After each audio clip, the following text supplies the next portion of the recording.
Super Sentai is a long-running TV series in Japan that's still going strong to this day. The series follows a team of teenagers that have the ability to transform into colorful spandex-wearing superheroes, known as Super Sentai. Together, they must defeat the evil, all while balancing their normal human lives. The series made its debut in 1975 with Himitsu Sentai Go Ranger, and was clearly a hit with kids. After Go Ranger, tons of Super Sentai teams would get introduced to the world.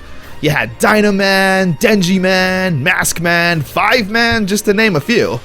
But the 16th team of Super Sentai to air in 1992 would be a special one. At least, for us Americans. Kyoryu Sentai Zyuranger. Now, this team of Super Sentai may look a bit familiar. That's because, to the rest of the world, this team would forever be known as the Mighty Morphin Power Rangers. Making their debut on August 28, 1993, the show was created by Haim Saban and Shuki Levy. The concept of the show would be pretty unique. Create a TV show that young kids would find entertaining. A group of friends living their daily high school life while needing to occasionally save the world. Now, an action show would normally be pretty expensive to create. You gotta make set pieces, choreograph fight scenes, and create cool special effects. That could take so long. But what if all of that footage already existed, and you just simply took it and dubbed it over, like anime? Well, there you go. Now half the show is already done. Well, after Saban and Levy put together a quick little video of what Power Rangers would look like, they were given the green light to create their show. Now, I love Power Rangers so much. I loved it as a kid, teenager, and even the adult I am today. I'm constantly keeping up with the series because it's something that just has the softest spot in my heart. And today, I wanted to go through a nostalgic journey through the entirety of Mighty Morphin Power Rangers. And I hope you can join me on this little adventure. Starting with today's lovely sponsor, PlayAsia. PlayAsia is an awesome website that sells Japanese games, figures, and merch, as well as a dedicated Asia English section for English releases only made available in Japan and Asia. So many popular games and franchises like Fatal Frame, Final Fantasy, Chrono Cross, and a personal favorite, Legend of Mana. It's so awesome being able to fuel my addiction not only with the game, but cool collectibles from the game that were never released outside of Japan. Like these plushies, Nendroids, and even a novel I had no idea even existed. And with no region locking on the Switch, it's a total plus. And yes, to tie it in with this video, they even have Super Sentai games, books, DVDs, and more. Captain Marvelous indeed. These items ship anywhere in the world, and orders over $99 get free international shipping. And if you use my promo code WAFFLE, you can get 5% off orders over $25. So click that link down below to check out PlayAsia today and use my promo code WAFFLE for 5% off your $25 order. Episode 1, Day of the Dumpster. We start off with some shady-looking astronauts coming across a massive space dumpster. They unknowingly open it unaware of its contents, where it's revealed that the evil Rita Repulsa was stored inside for 10,000 years and is finally free to conquer Earth. Heading to the local youth center is where we'll meet our main cast of characters. There's Kimberly, the Valley Girl gymnast who loves them all, Zach, the cool and suave dancer, Jason, the martial artist with a good heart, Billy the nerd, and Trini, the friend of Kimberly and resident translator for Billy when he speaks nerd. Despite coming from vastly different backgrounds and lifestyles, they're all really good friends with each other. We also get introduced to the best characters in the entire Power Rangers franchise, Bulk and Skull. Two friends who start off as generic bullies to the Rangers, but will have the most satisfying character arcs in all of media. For now though, they're just dumb bullies who usually end up getting their comeuppance almost instantly. Anyway, Rita eventually makes herself at home on the moon and causes an earthquake back on Earth, where we cut to an underground base ran by Zordon and Alpha. Zordon is an all-knowing and powerful wizard that takes on the form of a disembodied head, while Alpha is his robotic helper that tries his best. They're informed of Rita's return, and Zordon tells Alpha to find 5 overbearing and over-emotional humans. Why those were the qualifications, I guess we'll never know. Naturally, our 5 friends are the ones who are chosen and summoned to the command center, and are told that they can become Power Rangers to fight off evil and save the world. Naturally, when a giant head tells you all of that, you're not gonna listen and probably just leave. Which is exactly what our heroes do. Some heroes, huh? They then get attacked by Rita's putties, which act as her general grunt soldiers. The Rangers try to fight back, but are ultimately overpowered. That is until Jason remembers that Zordon said that these power morphers would give them powers. Thus, it's Morphin Time! Except he doesn't say that in the first episode for some reason. It's only the most popular catchphrase they made. The team then shout dinosaur names at the top of their lungs, transforming them into Power Rangers, where they now have the power to fight off putties in full glorious Japanese footage fashion.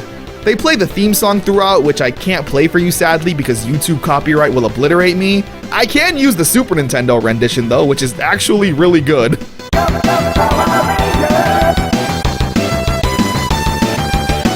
This is what kids instantly fell in love with. The martial arts and colorful suits, the rock and roll music, summoning the Megazords, which are these giant robots. Man, how could young kids not love this?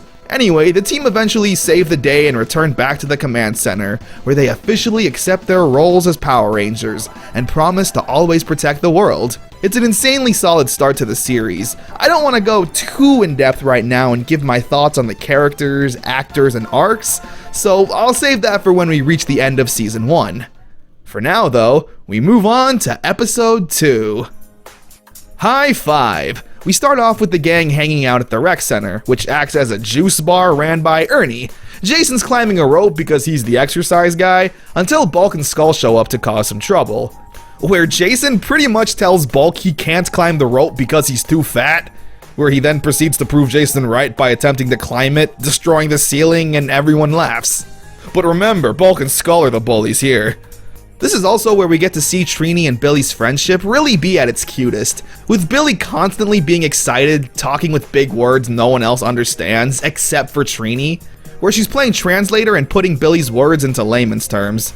The plot then gets a little Japanese, with Finster creating a skeleton monster that Rita then puts into a toy spaceship that drives around, totally not Japan, we promise. It's just so weird. This little spaceship is clearly Japanese footage that never gets brought up again in the episode. The gang are told to check out the scene where they get attacked by putties. A pretty long fight scene then breaks out where the Rangers are still getting their butts whooped by the putties. It makes sense since the Rangers are still new to this crime fighting thing. It's just funny looking back since in future episodes, the Rangers will pretty much make quick work of the putties even unmorphed. Jason, Zach, and Kimberly do this. I don't know what karate school teaches that move. Billy's running away, and Trini needs to overcome her fear of heights to help Billy, which was brought up briefly during the rope climbing at the beginning of the episode. The Power Rangers then become Power Rangers because it's a lot easier to fight that way. And then the plot just goes off the rails. It's clear the team working on Power Rangers weren't super aware on how to integrate the Japanese footage into the English plots, because the Power Rangers then go to a carnival for some reason, and then get teleported into the dark void of nothing, where they then fight a giant knight. Like what? Where did this guy come from? It's literally just using whatever footage they have as opposed to what might make sense. The team then saves the day and scares Trini into climbing up the rope to overcome her fear. Even though she already did that in the episode. Thanks, guys. Teamwork. Here, Trini and Kimberly are trying to get signatures on a petition to shut down the city dump that's polluting the town. Everyone's on board except Bulk and Skull, who are being obnoxious. Skull even crushing a can and lobbing it at Trini's head, like Jesus, what a dick. They rightfully end up getting shoved into trash cans. I don't feel bad this time. The monster in this episode is a Minotaur that's pretty strong. The name of the episode is Teamwork, which kind of implies the episode should be about the gang not cooperating and needing to learn to work together. But no, they're on the same page the entire episode, it's kinda weird. Teamwork in this episode, though, comes from the Minotaur being too strong and the Zordon giving the Rangers new weapons, where they can properly beat the crap out of him and even combine the weapons together to make a blaster. Teamwork, baby. The gang then return to school where the principal sees the mess that Trini and Kimberly left after dumping Bulk and Skull in the trash. And his first instinct is to yell at the kids who were trying to save the environment for making a mess. What blows my mind more is that how has the janitor not cleaned this up yet? A pressing engagement. We start off with Jason attempting to break the school bench press record, which is like 1,008 reps, which is literally impossible. I am not kidding. You, the viewer, right now, take a pillow and lift it over your head just 100 times and see how you feel. Let me know in the comments. The bench record was also apparently created by Bulk. That's genuinely scary. Maybe Bulk is a force to be reckoned with. Jason doesn't break the record at first because Ernie lost counts. Bulk then tries to bully Jason, which, again, if he can bench press over 1,000 times, I'd actually be kinda scared. Although, he always falls victim to slapstick. Rita summons a Sphinx monster and the Rangers fight it. That's about it, really. It's really irrelevant to the main plot. Like, you might think Rita wants to separate Jason from the group since his confidence might be low after not breaking the record, or Jason going off on his own to prove that he has what it takes to be a leader. Both of those things are kind of hinted at, but not really. The episode focuses more on the individual Rangers being able to now summon their own Megazords by themselves. Bring on the power sword. The episode ends with Jason breaking the bench press record, both being genuinely upset and accidentally flying into the cake. Well dang, kick a man while he's down, I guess. Different Drum starts off with Billy trying to learn how to dance, but he has 2 left feet. Poor guy. We also get introduced to a deaf girl named Melissa. She's Kimberly's friend who also takes part in dance class. She messes up during the lesson and some girl gives her shit. Like, Jesus, she's deaf! Give her some leeway! Seeing Kimberly speak to Melissa with sign language is really cool to see in a kid's show in the 90s. Rita then summons a lawn gnome monster that captures all the girls and Melissa needs to save them. She goes to Jason for help who doesn't understand sign language. I like how she just gives up and grabs a piece of paper and writes a note. So, what do you think happens next? It's Morphin Time, bust out the blaster, we need dinosaur power, day is saved. Where Melissa somehow teaches Billy to breakdance. The Hood accepts Billy as one of their own. Food fight, now this one's a classic. The school is having a food fair to raise money for the elementary school. All is going well until Bulk and Skull and their new friends cause a food fight! It's really messy and goes on for a bit. It looks like they had tons of fun filming this scene. I wish I could have been there. Meanwhile, Finster has created a pudgy pig that's going around eating all the food in the world. The Rangers are sent to deal with it, but he eats their weapons. There's one way to do it. The pudgy pig eventually makes its way to the food festival where he eats everything in sight, except for the spicy stuff, which Trini points out and hatches a plan to lure the pig out with food to only have the final piece of food be something spicy to make the pig sick and spit out the weapons. I guess they're lucky the weapons came out that end and not the other. Big Sisters has Trini and Kimberly looking over a young troublemaking girl for some program, who somehow manages to look 9 and 39 at the same time. She's also terrible at acting, I don't care if you're a kid. I just wanted to get your attention. She gets stolen by Rita and the Rangers are trying to contact Zordon, but communications and teleportation is down and... Wait, I gotta mention this. Zach orders the Ernie Special, which is the biggest ice cream dish I've ever seen. Like, there's no way that didn't cost anything less than $100. And he just leaves it to do Ranger stuff. Anyway, with teleportation down, Billy introduces the gang to the Rad Bug, his literal flying car. Billy doesn't need his power coin, he could create his own Iron Man suit. The Rangers then morph and need to save the little girl from this giant chicken monster, which is obviously a little Japanese girl from the Sentai footage that they made look identical to, which is hilarious and I love it. The episode ends with Kimberly accidentally dumping chili all over Bulk. Like, bro, he's minding his own business eating some ice cream. Leave the poor guy alone. I feel bad now. I Guy. What a name. In this episode, Billy's helping a young kid with his science project. His science project apparently being the Oculus Rift, a virtual headset that simulates a roller coaster ride. This kid's ahead of the curve. A lot of this episode takes place with Bulk and Skull being annoying and getting their slapstick karma. It's literally like half of the episode with the gang messing around until the monster even shows up. The monster of the week is Eye Guy, who's a monster covered in eyes. It's kinda disgusting, honestly. The Rangers eventually blow him up and Billy's little friend wins the science fair, where I assume Mark Zuckerberg invested in this years later. For whom the bell trolls. Trini is doing a show and tell presentation where she's showing off her doll collection. which is adorable.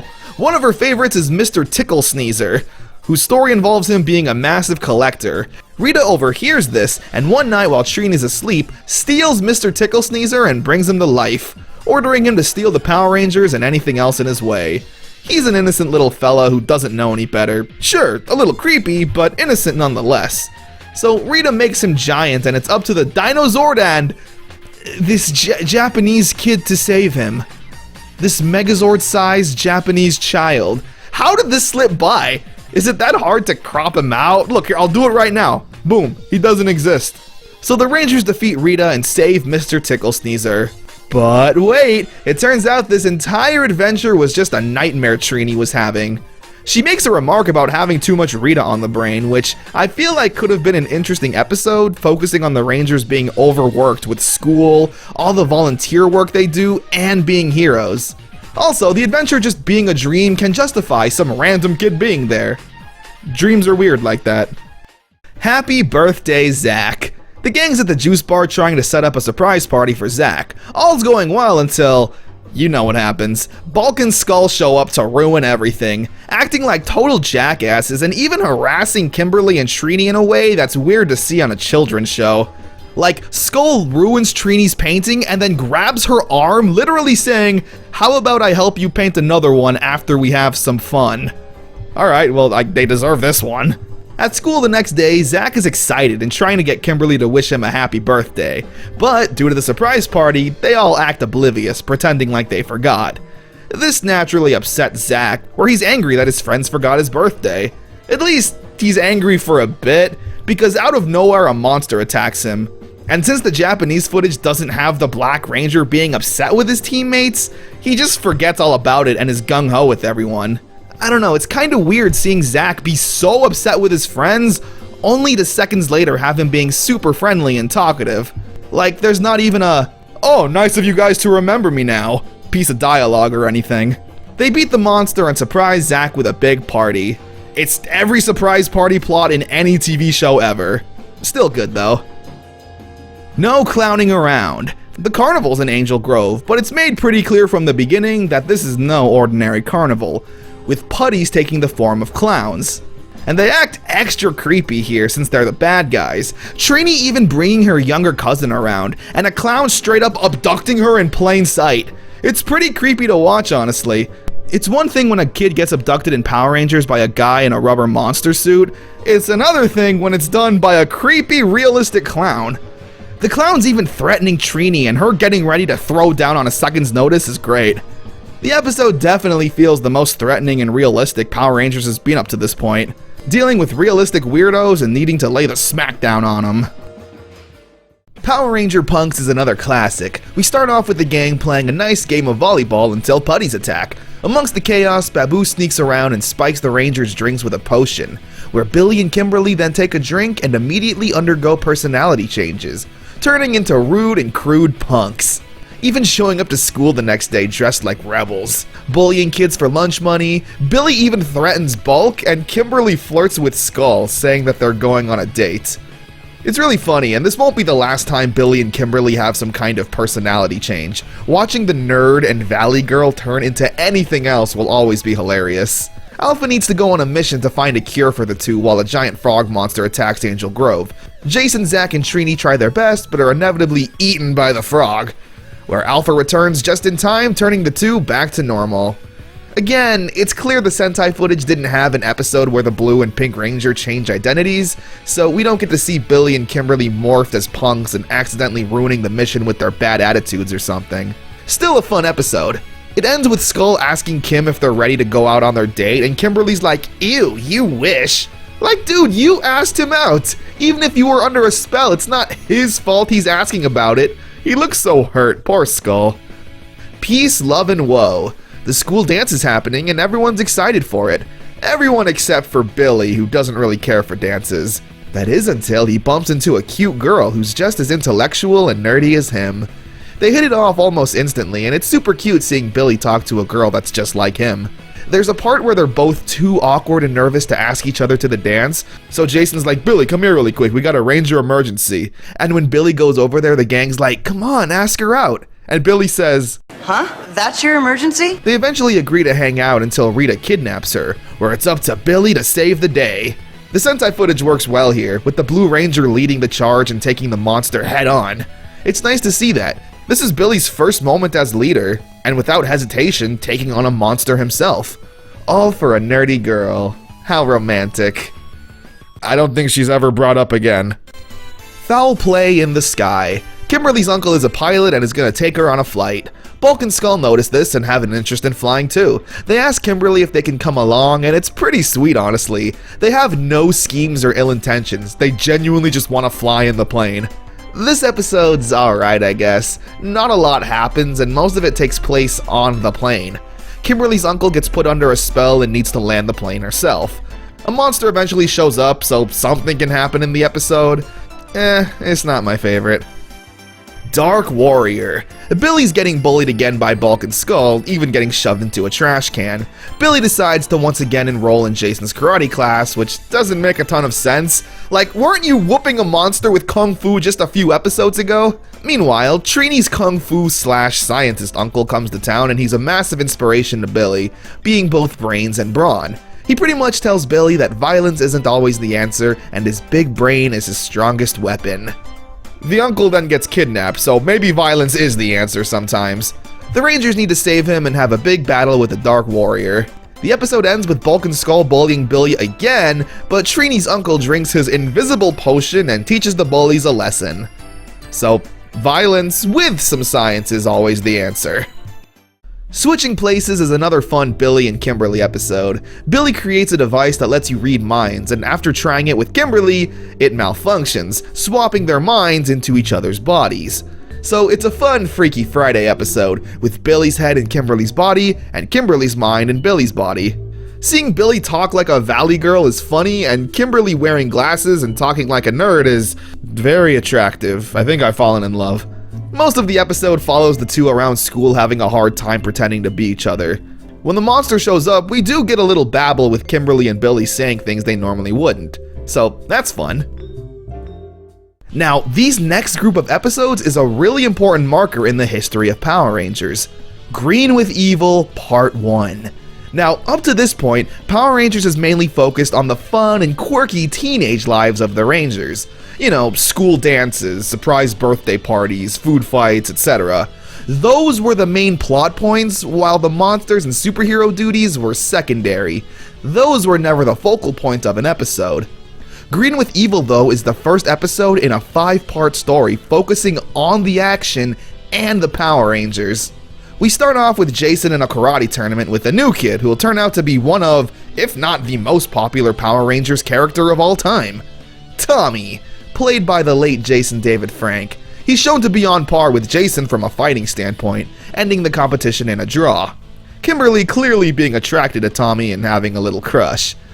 The next day at school, Bulk and Skull harass Kimberly, where Tommy shows up and does some spin kicks to intimidate the two, complete with his patented "Ayah! Zoot-ayah!" Rita takes notice of this and sends the putties to attack Tommy, where she's in possession of an evil Green Ranger power coin. She puts Tommy under a spell to make him a mindless slave to Rita, and more importantly, become her evil Green Ranger. She even tells Tommy the identity of the Rangers. Tommy then infiltrates the command center and wreaks havoc, turning Alpha offline and even destroying Zordon's communication and connection to the Rangers. The Rangers eventually try to contact Alpha, but to no avail. So they use the rad bug to show up, but they're too late. They attempt to fix Alpha, but again, no luck. Just then, the Green Ranger is attacking Angel Grove, and the Rangers have to stop him. Unfortunately, the Green Ranger is kind of powerful and easily wipes the floor with the other Rangers, causing them to retreat. The gang are back at the command center, trying to figure out just what the heck happened. They lost Zordon, don't have Alpha, and are seemingly fighting one of their own, realizing that this is easily the biggest challenge they've ever been faced with. Leading into Green with Evil Part 2. Billy and Trini are trying to fix Alpha while the rest are pondering just who this new evil Green Ranger is. They eventually get Alpha working again, but can't remember anything due to a virus that Tommy put into him.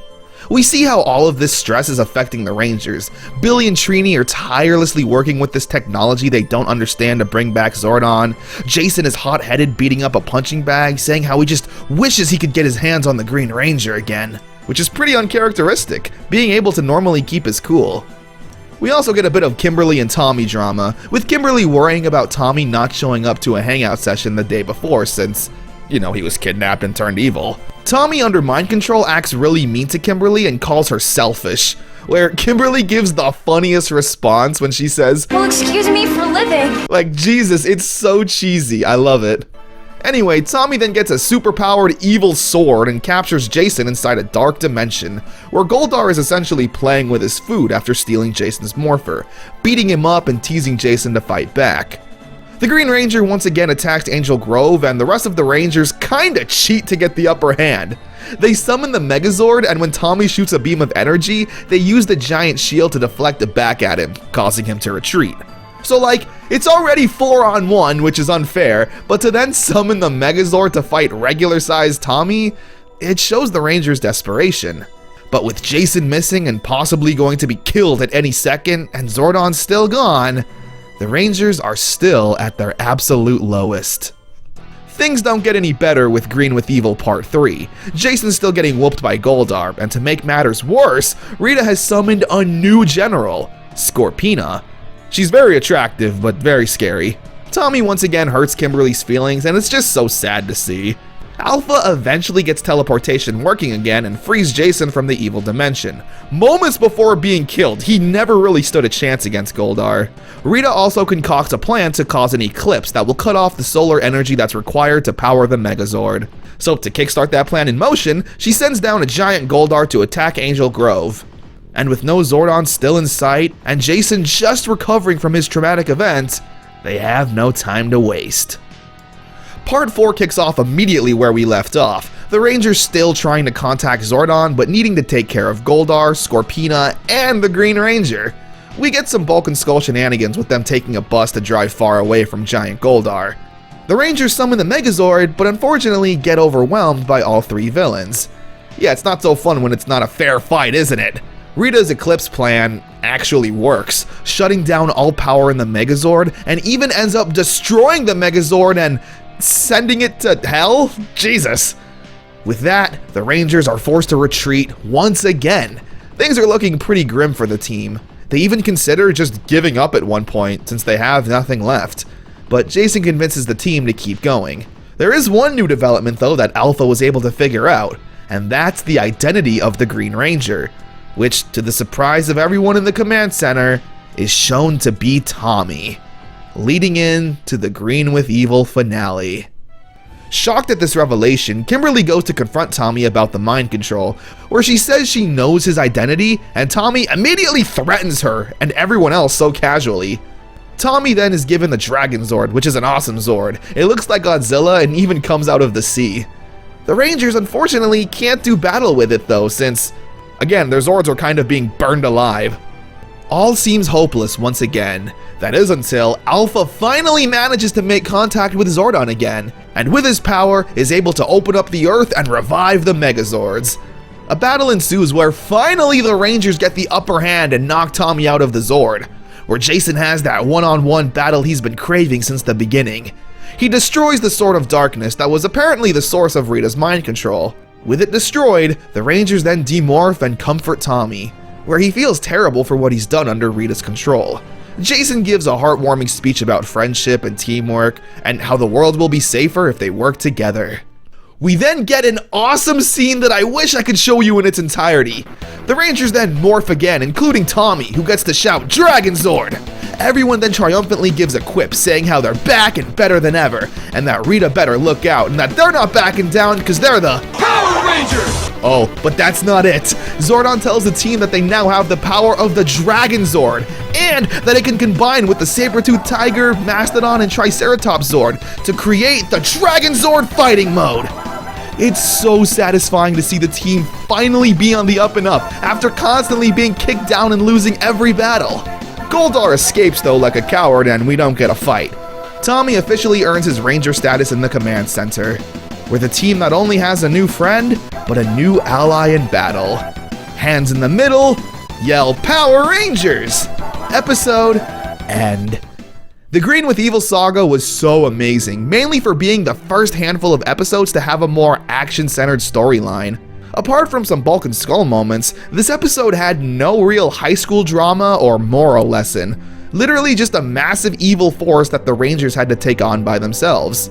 I don't mind the Saved by the Bell sitcom episodes at all, I really don't. I like the characters enough, and seeing them do anything is enjoyable, but having the show finally feel like a superhero show and not a sitcom was a nice change of pace.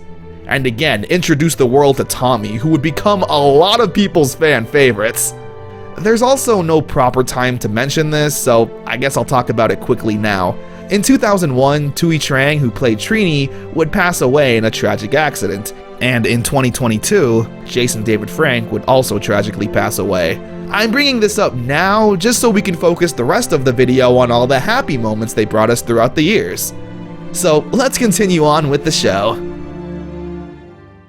The Trouble with Shellshock. We start off with the gang playing some basketball, including Tommy. Look at that! They're all such great friends already. Rita is apparently asleep, and Squat and Babu decide to make her happy by destroying the Power Rangers with their own monster. A turtle with a spotlight in its back that enjoys baseball with a cannon and a hook. This is literally what a child would come up with when creating a Power Rangers monster. It's pretty powerful though. It makes Trini run indefinitely with its green light and freezes Billy, Zach, and Kimberly with the red light. I mean, that's 4 Rangers down already. Maybe Squat and Babu should be ruling and not Rita. Trini is sent to find the cure since, she's already out and about running around, might as well. Jason fights Shellshock on his own with his Tyrannosaurus sword, but aren't we forgetting someone? Yeah, Tommy. What's he doing, playing with a stick? That's okay, he's new, he's getting the hang of it. He morphs and summons the Dragon Zord to fight the monster until Trini shows up with the magical cure, where they destroy the monster and once again continue their game of basketball, where Billy absolutely dunks on Zach. Remember what I said earlier about the Hood accepting Billy? Yeah, still true. Itsy Bitsy Spider. Angel Grove is going to tear down the long-standing spirit statue that's supposed to protect the citizens from bad bugs. Everyone's on board with saving it, especially Zach, he hates bugs. Bulk and Skull then throw these roaches everywhere, and it's pretty disgusting honestly, with a tarantula ending up on Zach's shoulder and him freaking out, which, honestly bro, same. Rita takes notice of this and overnight switches out the real statue for a fake one. We cut to Zach teaching his hip-hop keto class, which I believe is the first mention of it. Hip-hop keto being Zach's dance-fighting hybrid style. Rita sends out some sleeping bugs to put Zach's students to sleep. He freaks out because they're bugs and runs to the statue for safety, where he realizes there's snakes in the statue's hair as opposed to flowers. So, screw it, that's enough justification to morph and blow it to bits, where it reveals a giant spider monster. Maybe you shouldn't have blown it up. Rita makes it grow, which is even worse for Zach, especially with the spider being pretty powerful and disassembling the Zords. If only there was a 6th Ranger to aid the gang with another Zord. Yep, they call for Tommy, who once again is doing martial arts alone. He summons the Dragon Zord, and we finally get to see the Dragon Zord fighting mode in action, with it drilling a hole right through the spider. That's pretty metal. The day is saved, and Zach is still afraid of toy spiders. Again, same. In the Spitflower, we have one of Rita's worst plans ever. Kimberly is designing a float for the Angel Grove Parade, where Rita sends down the putties to destroy it. What does this accomplish? Like, yeah, Kimberly is sad by it, but the world isn't more conquered by this. It's just a minor inconvenience. She then creates a flower monster. Alright, that's a little more threatening. The Rangers are sent to deal with it, all except for Tommy, who's busy rebuilding Kimberly's float concept. But shh, it's a secret, we're not supposed to know that yet. He eventually does show up to help the Rangers with the power of the Dragon Zord, destroy the flower monster, and we see that Kimberly's float does end up being in the parade, all thanks to Tommy's hard work. What a guy. Life's a masquerade. There's a costume party going on at the juice bar, and everyone's excited to dress up. Rita even gets in on the fun, creating literally the Frankenstein monster. It must be a slow creative day for her. The monster shows up to the dance, and he kinda sucks. A girl mistakes it for her boyfriend, and they dance, and he's clearly trying to hurt her, but is too slow. Like, how is this supposed to be a threat? There's a really cool part where the monster does throw the girl, and Bulk and Skull of all people stand up for her. It doesn't go well for them, but it's nice to see them try to do something good. I also like when Billy morphs, and instead of saying, "It's Morphin Time," he says, "It's time for molecular transmutation." Like, who are you trying to show off to? The Rangers destroy the monster, with Tommy showing up at the end to summon the Dragon Zord, again, and makes it back to the party, just in time to see who won the costume contest. Which turned out to be Alpha. He even gets all the ladies. GungHo is a really fun episode. Jason and Tommy are training for some ninja duos competition, but they're having issues working together, both seemingly having pretty big egos and trying to one-up each other. A lot of the episode feels like a demo reel for Austin St. John and Jason David Frank, both showing off their impressive martial arts and athletic abilities. But hey, I'll take it. Most episodes of Power Rangers has people talking and Rangers fighting. Here though, you get humans fighting and Rangers fighting. Lots of fighting. This episode is like 90% spin kicks. Meanwhile, Rita is creating super putties. What makes them super? They get a belt now. Although they are pretty indestructible, and Zordon sends Jason and Tommy to find the secret weapons that'll be able to destroy the putties, as well as teach them the importance of working together. They struggle at first, but eventually get the hang of it, even coming across a new Zord, Titanus, who initially attacks the Rangers as a test. They find the blasters, destroy the super putties, and Jason and Tommy go on to become Angel Grove's best ninjas. It's a really good episode, mainly because of the long scenes of Jason and Tommy showing off their moves. Wheel of Misfortune. The school's doing a play on Rumpelstiltskin, which for some reason Bulk and Skull are taking part in. One of the props being used is Kimberly's grandmother's spinning wheel, which Bulk abuses and eventually breaks. And Kimberly giving one of the most genuinely terrifying shouts I've ever heard. Hey! You ruined my grandmother's spinning wheel! Jesus, I'm sorry. The rest of the episode is pretty standard. Kimberly's sad her wheel's broken, Tommy goes off to fix it, monster attacks, save the day, everything works out. Island of Illusion Part 1. We start off with Zack practicing for some dance competition. He's lacking confidence and doesn't feel like he could win. That's important, remember that. Meanwhile, Rita summons Lokar, this giant evil spirit head that actually kind of freaked me out when I was a kid. He's pretty powerful, and with the help of another monster, they manage to weaken the Rangers and send them to the Island of Illusion. Which just looks like any backyard in California. Seriously, this island's pretty nice, I'd like to be sent here. The island though is pretty terrifying, summoning past monsters to confront the Rangers. Only then to be shown that they're just illusions. This freaks out Zack, who runs away, but runs into a snake. This freaks him out even more. But no one else can see the snake. With Zack's confidence being almost completely obliterated, he slowly starts to dematerialize and disappear. Leading into the Island of Illusion Part 2. The Rangers run into a native little man named Quagmire. He speaks in rhymes, but does give them advice, essentially saying their lack of confidence will cause them to disappear on the island, and the only way to fight is to regain that lost confidence. Where Zack remembers fighting the Dark Warrior and eventually overcoming him. This memory causes Zack to feel better about himself and turn back to normal. We then get the same situation with everyone else. Kimberly loses confidence, remembers a past episode. Tommy loses confidence, remembers a past episode. Rinse and repeat for everyone. It kind of acts as a mini clip show. All of the Rangers eventually overcome their insecurities, defeating the island, where they escape, take down the monster and Lokar, and thwart Rita's evil plan once again. Zack even wins the dance contest, although it probably wasn't that hard for him since his only competition was, apparently, Bulk. The Rockstar. The gang's going on a vacation, everyone except for Jason, who's spending time with his younger cousin Jeremy, who, I swear, is dubbed over by a different person entirely. Hey Jace, teach me a cool move. Why? The two have fun. Fishing, practicing martial arts, and even dealing with Bulk. Heck, the putties even attack the two and Jeremy is able to hold his own. Listen, if a kid can fight these things, maybe it's time to go back to the drawing board. This whole episode is kind of the Jeremy show. There's a rock monster that can only be defeated by some magic mirror, where Jeremy finds the map and goes off to find it. Even blowing up a putty, alright, well that's first degree murder. The Rangers eventually use that mirror to save the day, and Jeremy is excited to tell the gang about his awesome adventures and getting to meet the Power Rangers. All with his weirdly dubbed voice. But the Power Power Rangers. They were the coolest. Calamity Kimberly. Kimberly wakes up and is immediately having the worst day ever. She breaks a mirror, doesn't like her outfit, gets drenched in the rain when her umbrella breaks, and once again has to deal with harassment from Skull. How could this day get any worse? Well, Kimberly could get stuck in a magic jar, gross, and the Rangers could have to save her. That's exactly what happens. We also get to see a putty restaurant, which is pretty funny. A Star is Born. The school's having tryouts for a martial arts lead in a commercial. Tommy, of course, trying out, since anytime we see him he's doing karate by himself instead of helping the Rangers. But Bulk is confident that he's gonna get the role, even getting a tan and getting covered in mayonnaise. I didn't need to see that, and this scene goes on for way too long. Scorpina and a monster attack Angel Grove, eventually capturing the Rangers in some tube. This looks like a job for the Green Ranger, who is currently busy doing spin kicks. Okay.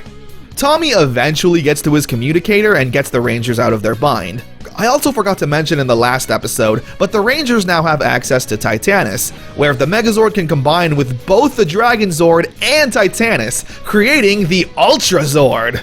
It's super bulky, but essentially just acts as a giant tank, shooting loads of missiles at the monster. Tommy gets the role in the commercial, and we all have new toys to buy.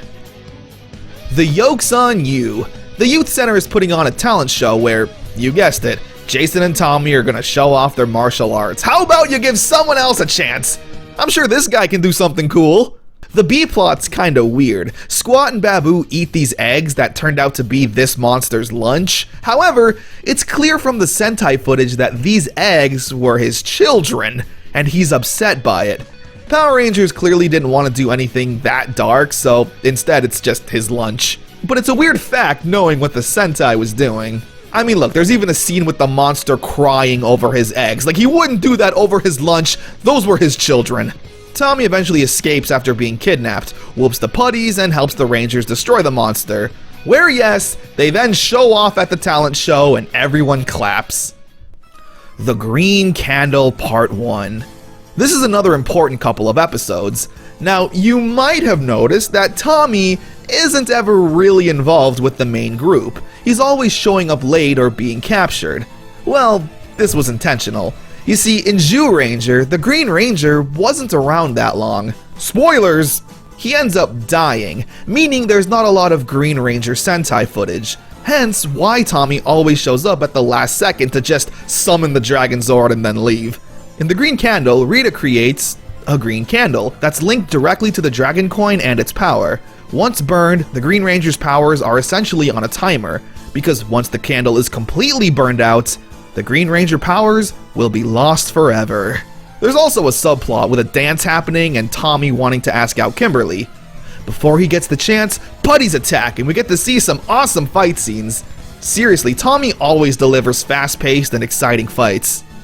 He does get captured though when sent to the same dark dimension Jason was sent to, where Goldar tells him that if he joins Rita, he'll be able to keep his powers. He naturally rejects this offer and tries to fight Goldar head-on, even managing to trick him, escaping the dark dimension, and helps the rest of the Rangers who are currently fighting a monster. They defeat it and return back to the command center, where Zordon informs everyone about the Green Candle and how it is something to worry about, and the team needs to come up with a plan and fast. Otherwise, the Green Ranger will be no more.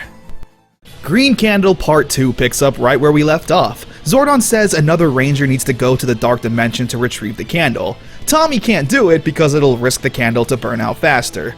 So, Jason volunteers and heads in, where we essentially get round 2 of Jason vs. Goldar. He puts up a better fight this time around, although still clearly being overpowered by Goldar. Meanwhile, a monster is sent down to destroy Angel Grove, and with the Megazord needing all of the Rangers to control it, Tommy offers to risk using whatever power is left in the Green Candle to fight it himself. The monster is incredibly strong, however, and does require all 5 Rangers to help. So, Zack is sent in to retrieve Jason to fight the monster. But in doing so, they'll be leaving the Green Candle behind. But with the safety of the world taking priority, Jason leaves to join the team. And with all of their combined powers, destroy the monster and save Angel Grove. Unfortunately though, that last battle burned up the rest of the candle, stripping Tommy of the Green Ranger powers, but not before transferring his shield and dragon dagger to Jason. And yeah, just like that, the Green Ranger is no more. This was a pretty big deal, especially since even at the time, Tommy and the Green Ranger was the most popular Ranger. It's pretty sad to be honest, but of course they'll all still be friends, and Tommy will help however he can.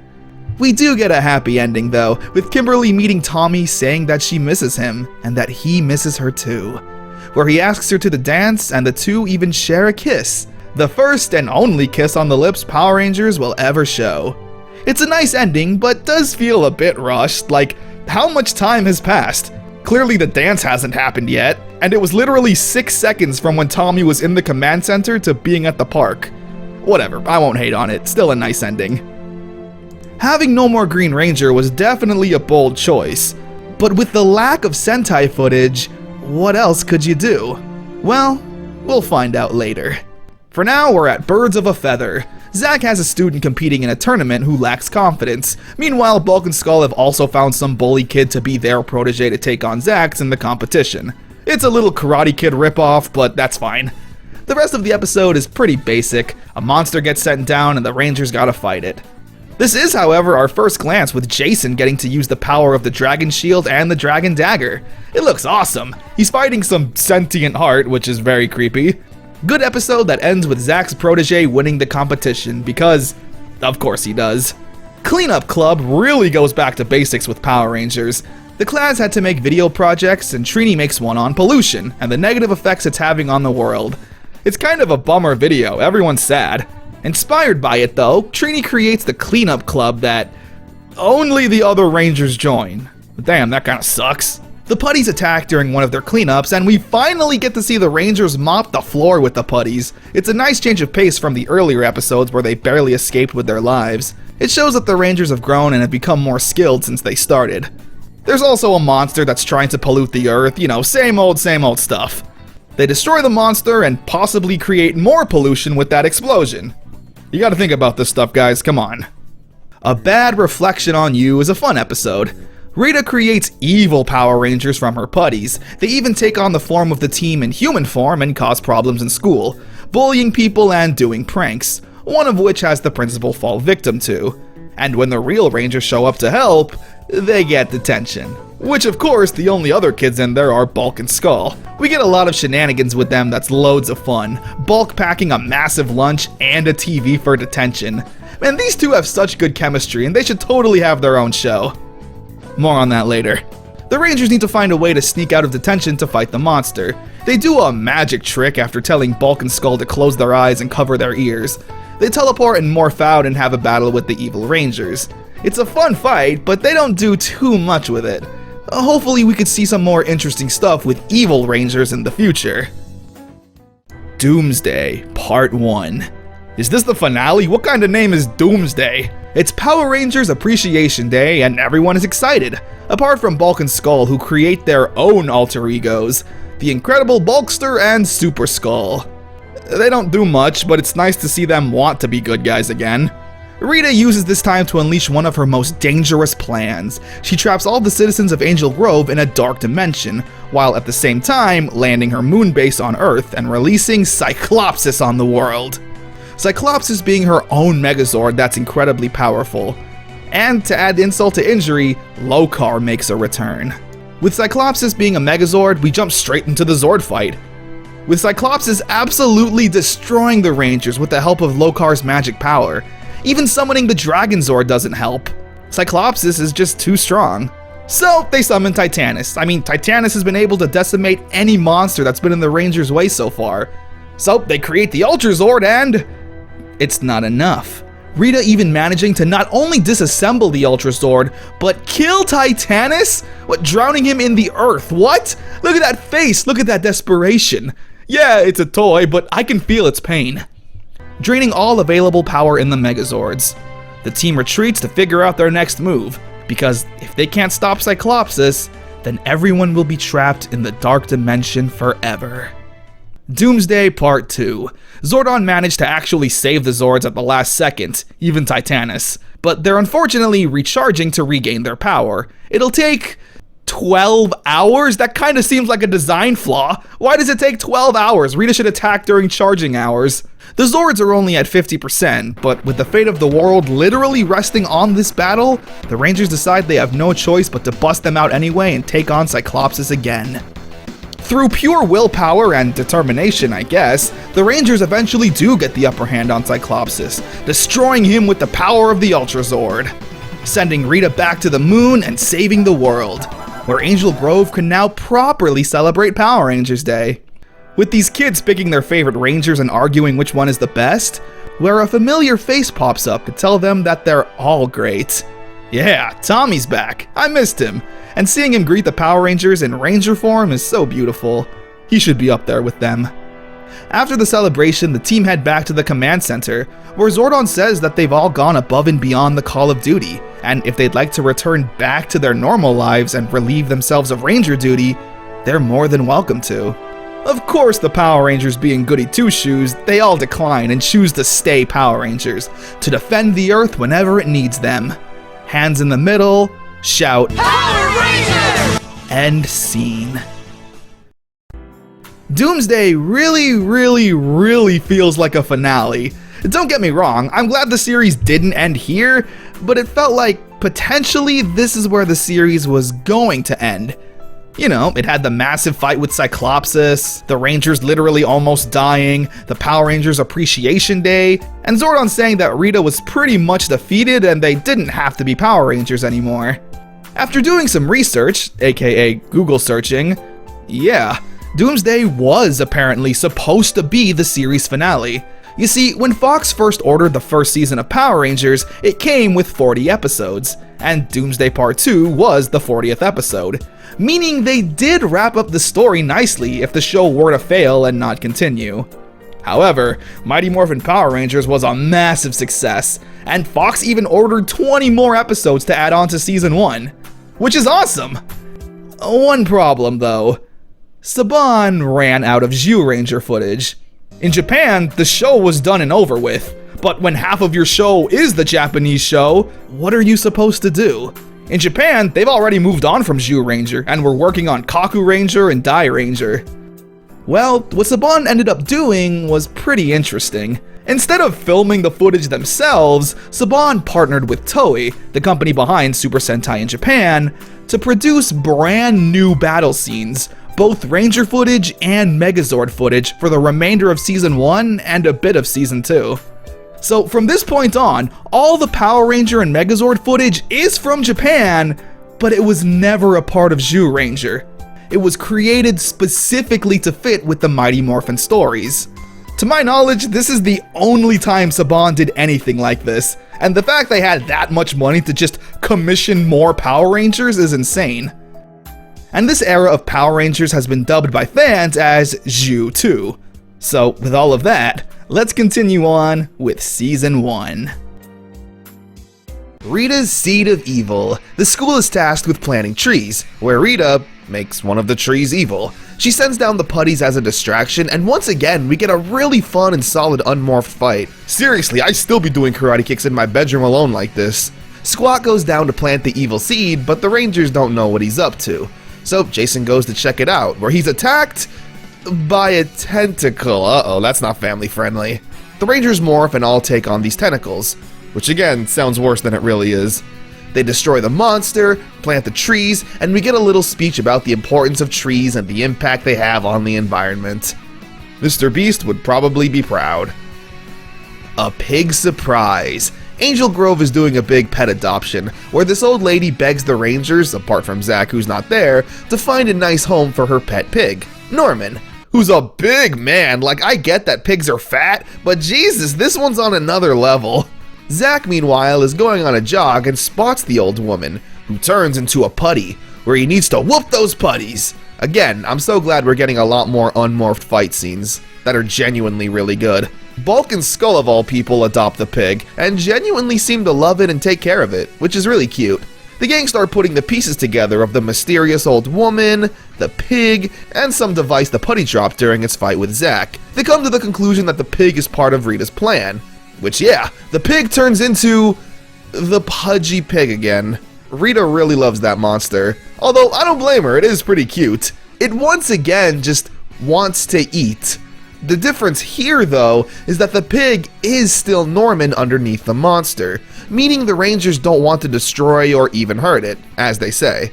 So, they immediately morph and attack Norman. What are you doing? This episode is also a sign of Saban running out of Zhu Ranger footage, because the fight is literally the same from the food fight episode, just editing out the parts where the pig eats the weapons. It's one thing for Power Rangers to recycle Super Sentai footage, it's another for Power Rangers to recycle Power Rangers footage. Norman eventually runs away to some farm and is preoccupied with a lady pig. Goldar and Scorpina attack Angel Grove, and I swear to God, this is, no joke, probably the 10th time to use this footage. Anyway, Billy turns the pudgy pig back into Norman, and the farmer adopts Norman for his farm. But wait, he was already Bulk and Skull's pet. What the heck is up with that? Something fishy. Jason, Zach, and Trini are going scuba diving. Billy doesn't want to go though because we learn he's afraid of the water, due to a traumatic event he had with a fish as a kid. Just look at that vicious fish attack. But what's he afraid of? Look how he whoops these putties, the fish wouldn't stand a chance in round 2. Billy then gets put under a spell that amplifies his fear of fishes, making him completely useless in battle, where he needs to overcome his fear in order to save his friends, which he does. See, just like I said, the fish didn't stand a chance. Also, when the Rangers land the final blow with the Megazord, the fish monster says, "No, you cheated!" Okay then. Lions and blizzards. The school is having some kind of field day full of games and stuff. You know, we all had to do this stuff at one point. The Rangers team wins the games, but Bulk and Skull steal the trophy. During their search, the gang gets attacked by putties. But this fight feels different, mainly because it was the debut of Ron Wasserman's music. If you don't know Ron Wasserman, he's the guy who created and sang the Power Rangers theme song.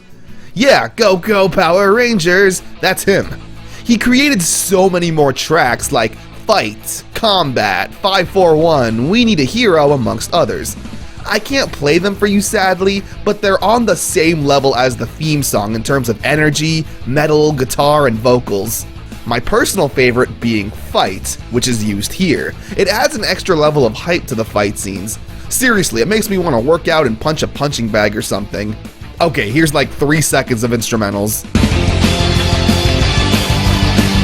Anyway, the Rangers don't find Bulk and Skull and call it a day, where Rita then turns the trophy into this half-lion, half-goat monster. It's pretty badass if I'm being honest. Meanwhile, Angela shows up to the juice bar. I haven't mentioned her, but she's a minor character who occasionally shows up to just reject Zach. He has a crush on her and constantly tries to flirt with no avail. However, during the games, he lent her a hand and was just genuinely nice, so she asks him out to see a movie. The Chimera monster, as they put it, attacked the Rangers and is pretty powerful, needing to pull Zach away from his date, which he's not happy about, morphing out and beating the absolute bejesus out of the monster. Even his hockey stick isn't enough for the power sword. They defeat the monster and Zach returns to his date, where Angela isn't too happy and dumps popcorn on Zach. She's kinda terrible, why do you like her? Crystal of Nightmares is probably low-key one of my favorite Power Rangers episodes.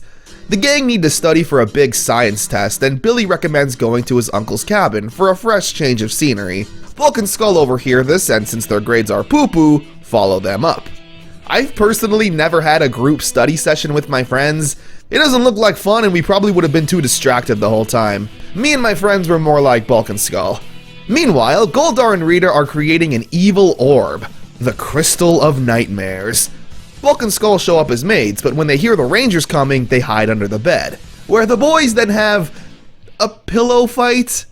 Again, I never did that, especially not in high school, but I won't judge. That night when the Rangers fall asleep, Rita activates the crystal, which gives the Rangers nightmares of past failures and struggles, essentially giving them PTSD, which is a pretty brutal tactic. What's interesting though is that Bulk and Skull also get affected, where we get a look into their heads, and what they're dreaming about is being superheroes just like the Power Rangers.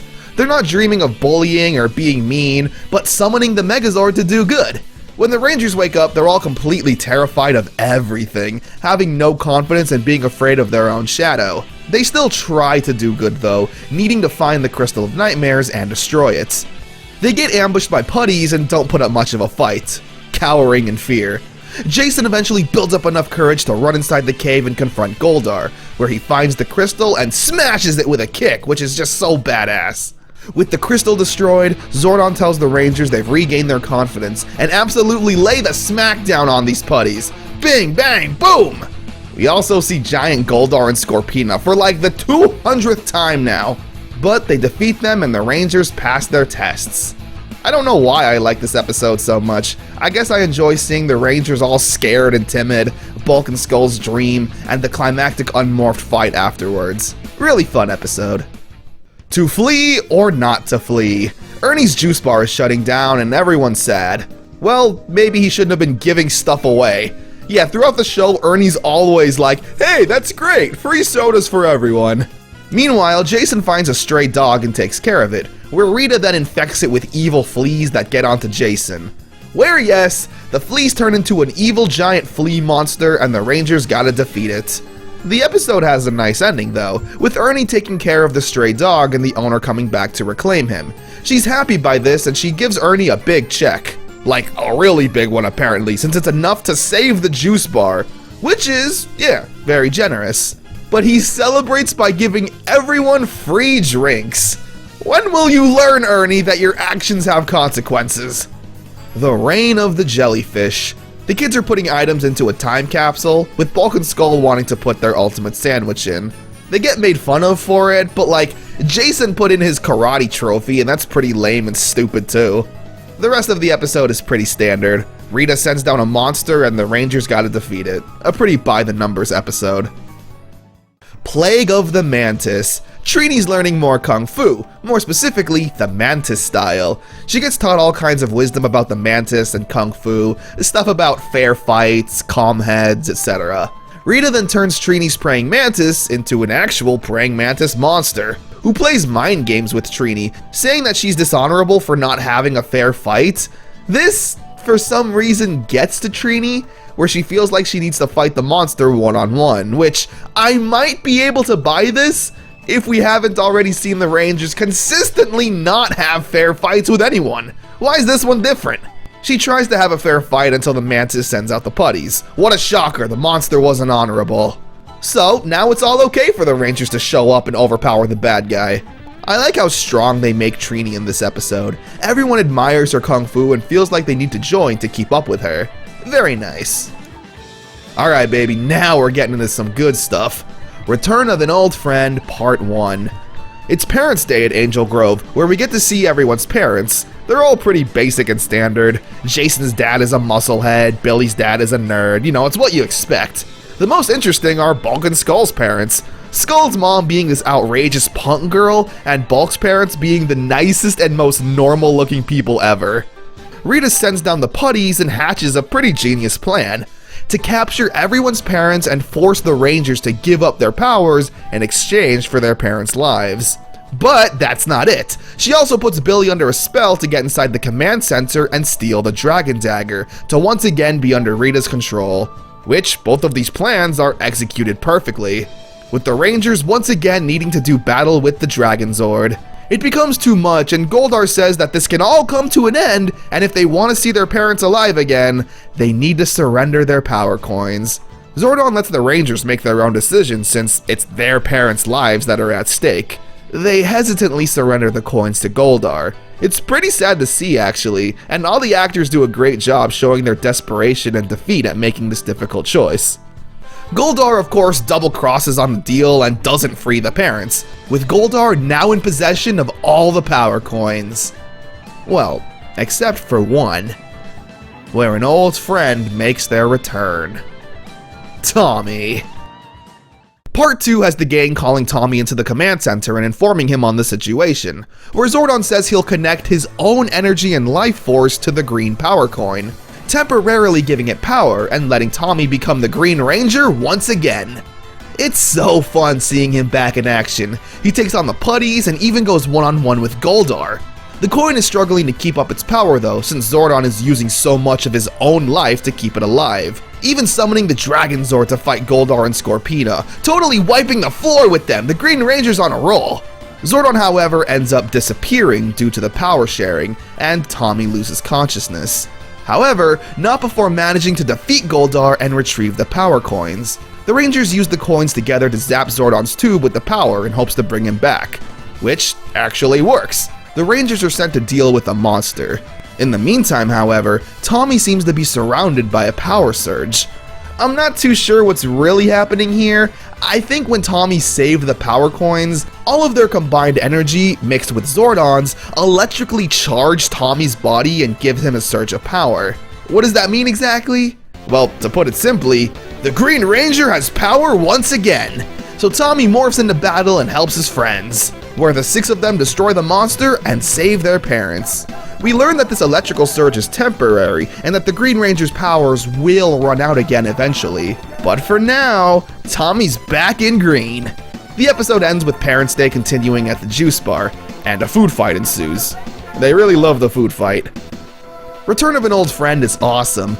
Getting to see Tommy save the day from a pretty dire situation was great. The Green Ranger, again, was the most popular of the Rangers, and with the series being so popular and more episodes being ordered, it only makes sense to bring back Tommy. It also creates a fun storyline that will always be going on in the background. Tommy's powers are temporary. Will they find a way for him to keep them, or will he lose them once again? Find out next week on Mighty Morphin Power Rangers. Or find out now as we continue on with the video.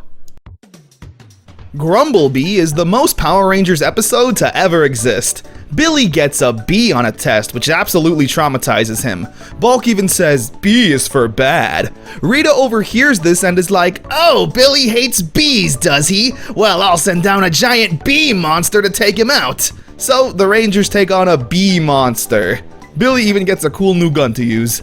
It's a perfectly cheesy episode. Like, we spend a lot of time seeing how sad Billy is, but like, am I supposed to feel bad? It's 1 B. When I was in high school, I'd be lucky to get a B. 2 heads are better than 1. Tommy and Jason are teaching this women's self-defense class full of hot 90s moms. And they just work together so greatly. Like, wow, teamwork is great. It's another whatever episode. Rita sends down a monster with 2 heads, and the only way to defeat it is to feed it its favorite fruit, so it gets distracted. Tommy is sent out to find it, but no luck. Ernie, however, bought all of these exotic fruits, one of which being the Pamango, the fruit the monster likes. Tommy then just asks if he can have it, and Ernie, being the nicest guy in the world, just gives him the last one. Again, probably not great for business. They beat the monster, and Bulk and Skull show up to the women's defense class to meet, quote-unquote, babes. But when they show up, they're like, disgusted, saying like, ew, it's just full of moms. And he literally says this while we, respectfully, have the most caked up woman on set. Unbelievable. Foul play. Zach's performing magic in front of kids to impress Angela. This man will never learn. However, Angela is kind of impressed with how well Zach is with kids. Rita then sends down a chicken monster, just for fun I guess, and Zach has to disappear to fight it. The fight scenes go on for a lot longer than they used to, since Saban commissioned Toei to make these fight scenes to match the Power Ranger storylines. They don't have to edit out anything that might not fit or make sense. They're also clearly a lot more goofy, with the Rangers doing these over-the-top hand gestures for dialogue and using a lot more slapstick solutions, like these balloons. The episode ends with Zach thinking he's going on a date with Angela, but it turns out to be another field trip with the kids, where Angela says they're going to watch a 5-hour retrospective on Woody Woodpecker, which sounded ridiculous at the time, but I did a 4-hour and 45-minute retrospective on the Powerpuff Girls, so go watch that instead, Zach. Trick or Treat. Kimberly gets to be a contestant on America's #1 game show, Trick or Treat. Yeah, this Halloween-themed show is somehow the biggest thing year-round. Meanwhile, Rita is summoning the Pumpkin Rapper, which Zordon tells the Ranger is a monster that uses his raps and rhyming to distract you before he attacks. That is so stupid, I love it. We get random interludes of Skull and Kimberly doing the game show that's honestly pretty stupid.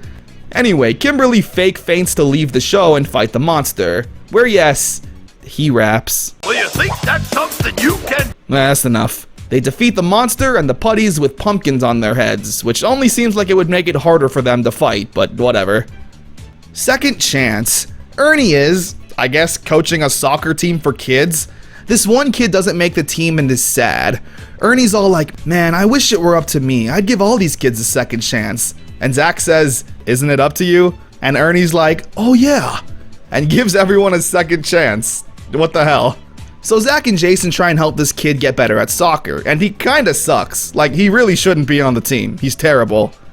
Here's what's weird though.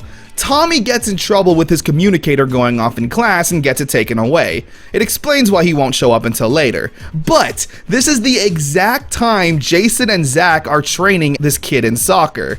So like, why are those two not in school? Heck, even Billy, Kimberly, and Trini are all at the juice bar. What is this school schedule? I seriously could not stop thinking about this the entire time. Anyway, Tommy shows up to summon the Dragon Zord and saves the day. On Fins and Needles, this is a really fun episode. So Jason and Tommy are once again teaching a karate class, where we're shown how great of friends they are. They would never argue with each other. So Rita sends down the putties with this evil magic fin that, when Jason and Tommy touches it, will put a spell on them to make them bitter rivals. Where we then see Jason and Tommy mean-mugging each other and on the brink of fighting. The actors do a really good job of acting like they hate each other. Maybe because behind the scenes this is how they really felt? I'll go more into that later though. They all get called away for ranger duty, where Zordon sends Jason and Tommy to fight the monster all alone so they can work together. They struggle at first, but eventually break through the spell and do some teamwork, where they blow the monster to high heavens and remain friends. Enter the Lizinator. Kimberly's cousin is trying out for the middle school cheerleading team. She's alright, but feels like she'll never be as good as Kimberly. Kimberly tries to cheer her up, but the putties attack. Again, it's another fun unmorphed fight. Tommy really goes hard on these, putting some power behind those kicks. Apparently, Jason David Frank would actually kick the actors in the putty suits early on in the show, where they needed to tell him, hey, you don't actually have to hit them. It's a fun episode once again, since the Zhu 2 footage allows for longer fights in the suits. Oh yeah, and Kimberly's cousin joins the team. But Bulk and Skull show up to mock her? Like, dang, they really are bullies, just being a jerk to this little girl for no reason. Football season. All the boys on the team want to join the football team. Tommy, though, doesn't feel confident that he has what it takes. Ernie overhears this and takes him under his wing, apparently being a big football star in college. I, for some reason, totally believe that. Rita then sends down a monster that Zordon himself says is challenging the Rangers to a football game, which they end up taking part in, which is so stupid. Like, why aren't you guys just busting out the power sword and fighting them? They somehow get captured and need Tommy's help to save them. I forgot to mention, but in every single episode since Tommy got his powers back, whenever he gets ready to morph, someone will always mention that his powers are temporary and he shouldn't risk it. Which he ignores every time. Which is good, because the Rangers in this case really needed Tommy. How did you lose a football game to a bunch of putties? After they blow up the monster, they all somehow make the football team. Including Billy? Like, is he really still a nerd at this point? He's a total jock. Mighty Morphin Mutant Rangers. Rita once again creates evil Rangers, even getting a fun putty training montage.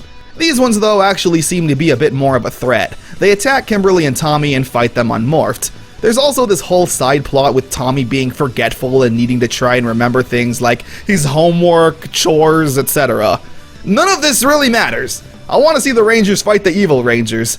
It's a bit more interesting than the last time, mainly because these Rangers talk and even get evil versions of their weapons. I especially like the evil Green Ranger using the dark sword as opposed to the dragon dagger. That's a cool detail. Even when Rita makes the monster grow, the evil Rangers join it, which is kind of a weird visual to see. We also see that Saban commissioned some new Titanus footage, looking less like a toy. Kinda. Episode 60, and the final episode for this season, comes in the form of an oyster stew. It's Angela's birthday soon. Oh god, her again. Zach wants to do something real special and nice. He has this whole fancy dinner date planned out where he really wants to get her pearl earrings. Zach tries to ask Angela out, but she's hesitant. Like, bro, look at this poor man. He's literally on the verge of tears begging her to go out. It's so sad. You can do better, Zach. He then buys some bootleg earrings from this hobo who is revealed to be a putty. Tommy and Kimberly join Zach and Angela for this cute little double date, and it's actually not cute at all. It's super cringy and everything goes wrong. The earrings were revealed to be a trap that freezes everyone in sight, leaving only Zach and Tommy to stop the monster. During the fight, we get a really cool visual, with Zach being hurt and Tommy lending his dragon shield to him, giving us this really cool powered up looking Black Ranger. They eventually free the others and destroy the clam monster, where Zach apologizes to Angela through song. It's kinda weird and out of place, but hey, it's cute enough, and Angela snags him a kiss. Oh my goodness, I forgot this happened. There are literally cuter couples in future Power Ranger seasons that never kiss. Andros and Ashley, Wes and Jen. Anyway, with that kiss, Season 1 of Mighty Morphin Power Rangers comes to an end. Definitely not a grandiose finale or anything, but again, with the massive success of Mighty Morphin, they knew they'd be around for a while and would plan some more massive stories in the near future. But yeah, Season 1 of Mighty Morphin Power Rangers comes to a close. If I haven't made it obvious, it's no wonder this show took off the way it did in the 90s. All of the actors did a great job portraying these characters. David Yost did a perfect and likable nerd. Amy Jo Johnson was a popular pretty girl but wasn't annoying. Tui Trang always felt like the most mature and level-headed. Walter Jones was so cool and charismatic. Jason David Frank easily inspired kids all around the world to want to learn spin kicks. And nobody has a voice and commanding presence like Austin St. John. In terms of character development, there really wasn't much. Billy was probably the only one, going from helpless nerd to competent hero. There was a pilot episode that was made and even released in 1999, long after Mighty Morphin was over. It's definitely interesting to say the least. Amateur, I think, is a more fitting word. The acting and cinematography feels a lot like a high school film project. The Rangers were also a lot more violent. Like, there's these bullies in a bowling alley, including a weird cracked out version of Bulk, where the gang immediately just jumps to violence and beats the bejesus out of them. Like, yeah, think about it. In Mighty Morphin, no one ever punched Bulk in the face. They let him be his own downfall. But here, Jason spin kicks him in the face like 3 times. Trini is also played by a different actress, Audrey Dubois. I'm not sure why she didn't play Trini in the final product, probably some generic Hollywood recasting BS. There was definitely something here that just needed some reworking. It's definitely worth a watch for curiosity's sake. Apart from Tommy, 2 of the show's other runaway stars were Bulk and Skull. They also didn't have much character development yet, still just being dumb bullies. However, they were loved enough to potentially have their own show. Unfortunately, Jason Narvi, who played Skull, said that nobody was interested in buying it. I guess people don't enjoy happiness and fun.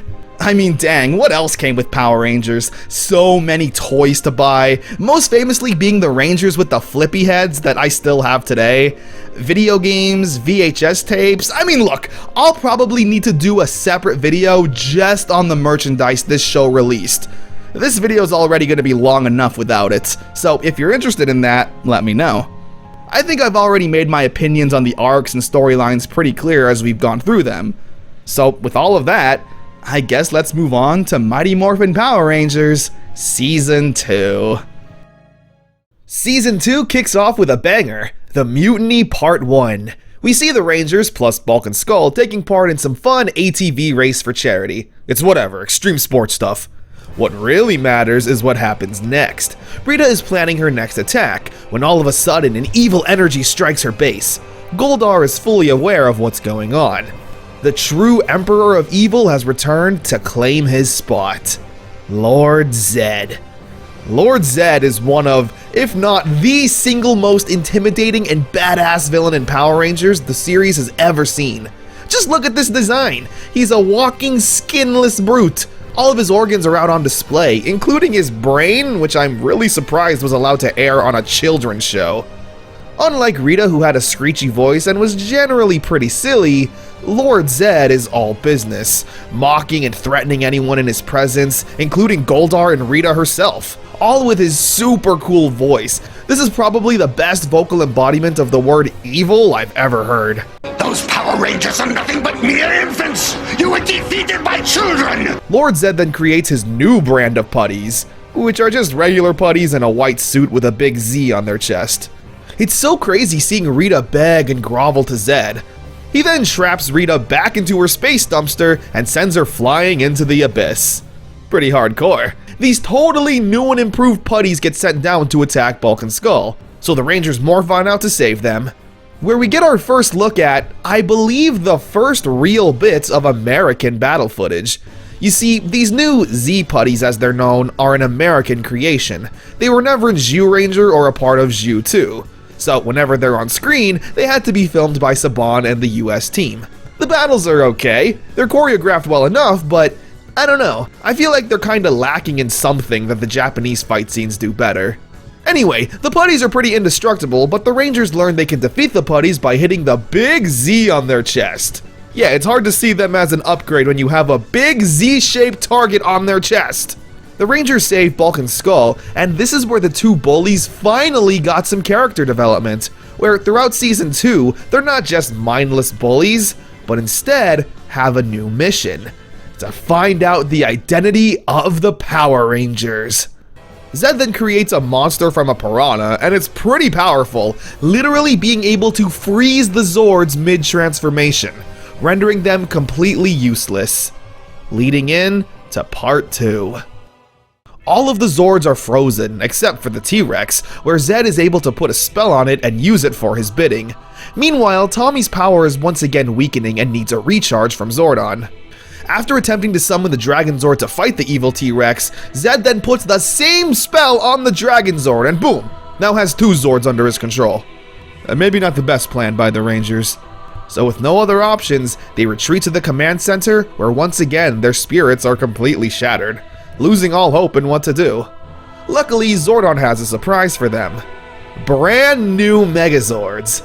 That's right, Zordon's been keeping these things tucked away for an emergency, where Jason will command the Red Dragon, Zack the Lion, Billy the Unicorn, Trini the Griffin, Kimberly the Firebird, and Tommy the Nothing. Zordon says that his powers are too weak to control a new Zord. This was honestly pretty sad to see, poor Tommy.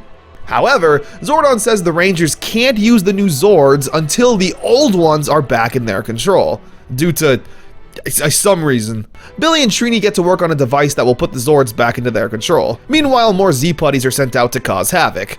So it's up to the rest of the Rangers to get back to action! Back to action! Yeah, like that. And fight them. The fight goes on for a really long time. Not relying on any Sentai footage and being in control of the choreography clearly has its advantage. They literally go through like 3 entire songs through this fight. It's like a kid making an FMV. The Rangers are then sent to deal with the fish monster and the evil Zords, where Billy and Trini still aren't done working on the device. How will the Rangers survive? Well, let's find out in Mutiny Part 3. Trini and Billy finish the machine just in the nick of time. One problem though, it's not working!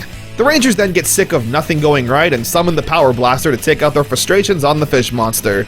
After this, Billy realizes, oops, I put in the batteries backwards. Yeah, haha, very silly. Millions have died during this.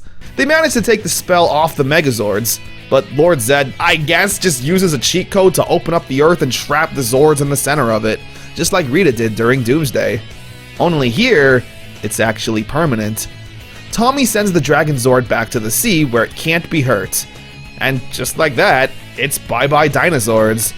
But not all hope is lost, because Zordon somehow managed to save some of the dinosaurs' power, I don't know what that means, and uses that to charge up the new and improved Thunder Megazords. The Rangers summon their Zords using their new callouts, and I still get chills every time Zack says, Mastodon Lion Thunder Zord power! The Thunder Zord is pretty cool. I love its samurai design, its cool sword. I'll go more into the Thunder Zord in a second. Everyone's pretty stoked. Everyone except for Tommy. He's happy, but clearly disappointed he can't help his new team and power his own Zord. They use the Thunder Zord to take down the fish monster, and the day is saved. We even get some fun banter with Bulk and Skull talking to the Rangers, saying that they're awesome and they're gonna find out who they are. The Rangers then get a congratulations from Zordon, saying that Lord Zed is easily gonna be the biggest challenge they're going to face. The Mutiny 3-parter is such an awesome way to start Season 2. Lord Zed immediately solidified himself as one of the most scary and threatening villains in Power Rangers. There was nothing silly about him, even mocking Rita with her bad plans like the pudgy pig and ruining Kimberly's float. Lord Zed showed up on the scene and not only kicked Rita out, but froze the Zords with his basic fish monster, then destroyed said Zords, and weakened Tommy's powers even more. The 3-parter was also awesome because it once again felt like an action drama. Sure, there were silly Bulk and Skull moments, but for the most part, we were following the Rangers needing to learn to adapt and deal with this bigger and badder threat. The Thunder Zords were a really cool addition. They were taken from Gosei Sentai Dai Ranger. Yeah, Saban was going to eventually run out of Zhu 2 footage, but he wasn't ready to adapt a whole new set of costumes since the Mighty Morphin ones were so iconic. So to buy some time, they just adapted the Zord from that Sentai. Moving on. The Wannabe Ranger. Zordon tells the team he's temporarily going to disappear due to an alignment with the stars and planets for a few hours. Again, kind of a design flaw on his part. With Zordon gone, Alpha is left in charge to alert the Rangers if anything happens. He sees a lost child and decides to jump into action for himself. And what could possibly go wrong? Everything. Zed then sends down a monkey monster that's able to shapeshift. It turns into Billy, who reprimands Alpha, where Alpha then has no choice but to activate his self-destruct. Oh my god! It's a pretty simple but genius plan. Deception. It then transforms into Zack, telling Trini and Kimberly to go to the park and help Tommy, where it's an obvious trap where they get ambushed by the putties. After defeating them, they confront Zack. It's like shocking how well this plan is going. Anyway, they track down the baboon and fight it, where more confusing shenanigans ensues. It's a really fun episode, honestly, trying to figure out who's who. They defeat the monster, save Alpha from self-destruction, and Alpha gets grounded. I think. Putty on the brain. Zed puts a curse on these sunglasses that Zack and Billy put on, where after wearing them, they see their friends as putties. This naturally freaks the two out and they try to attack the putties. Now, nothing's wrong with their hearing, so it is a bit silly that they hear Tommy and Kimberly's voices, but still attack. However, you can also view it as a form of PTSD, where whenever the Rangers see putties, it triggers like a fight or flight since they're always appearing out of nowhere. It's once again a really solid plan by Lord Zed. It's simple, but clearly effective. We then probably get one of the best unmorphed fights in Power Rangers history, just in terms of choreography and how everyone gets to showcase some awesome martial arts. The Rangers discover that when morphed though, Billy and Zack won't see the putties. So they all morph, take out the monster that was also there, they destroy it and reverse the curse. Happy ending for everyone. Except Bulk and Skull, who still haven't found out the Rangers' identities. Bloom of Doom. All the Rangers are starting after-school clubs, and Kimberly's Flower Club doesn't have any sign-ups, which makes her sad. Even Bulk and Skull's bullying almost bring her to tears. Now, I feel like we've been here before. Lord Zed so far has had some pretty intense and evil plans. Is he really just going to make a flower monster to inconvenience Kimberly and no one else? Well, no actually. He puts a spell on her flowers that turns Kim into a jealous biatch against Trini, to try and build a rift between her and the Rangers. It's interesting because Kimberly just isn't being evil to everyone.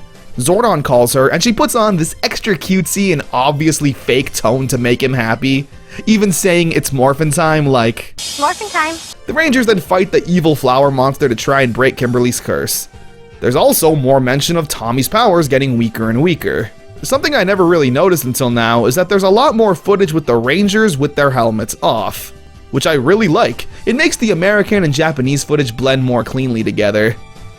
The Green Dream. Tommy mentions that he's been having nightmares about losing his powers. Lord Zed then hatches a plan to, once again, mind control the Green Ranger into summoning the Sword of Power and using it for himself. What's the Sword of Power? I have no idea. Something that was just made up for this episode.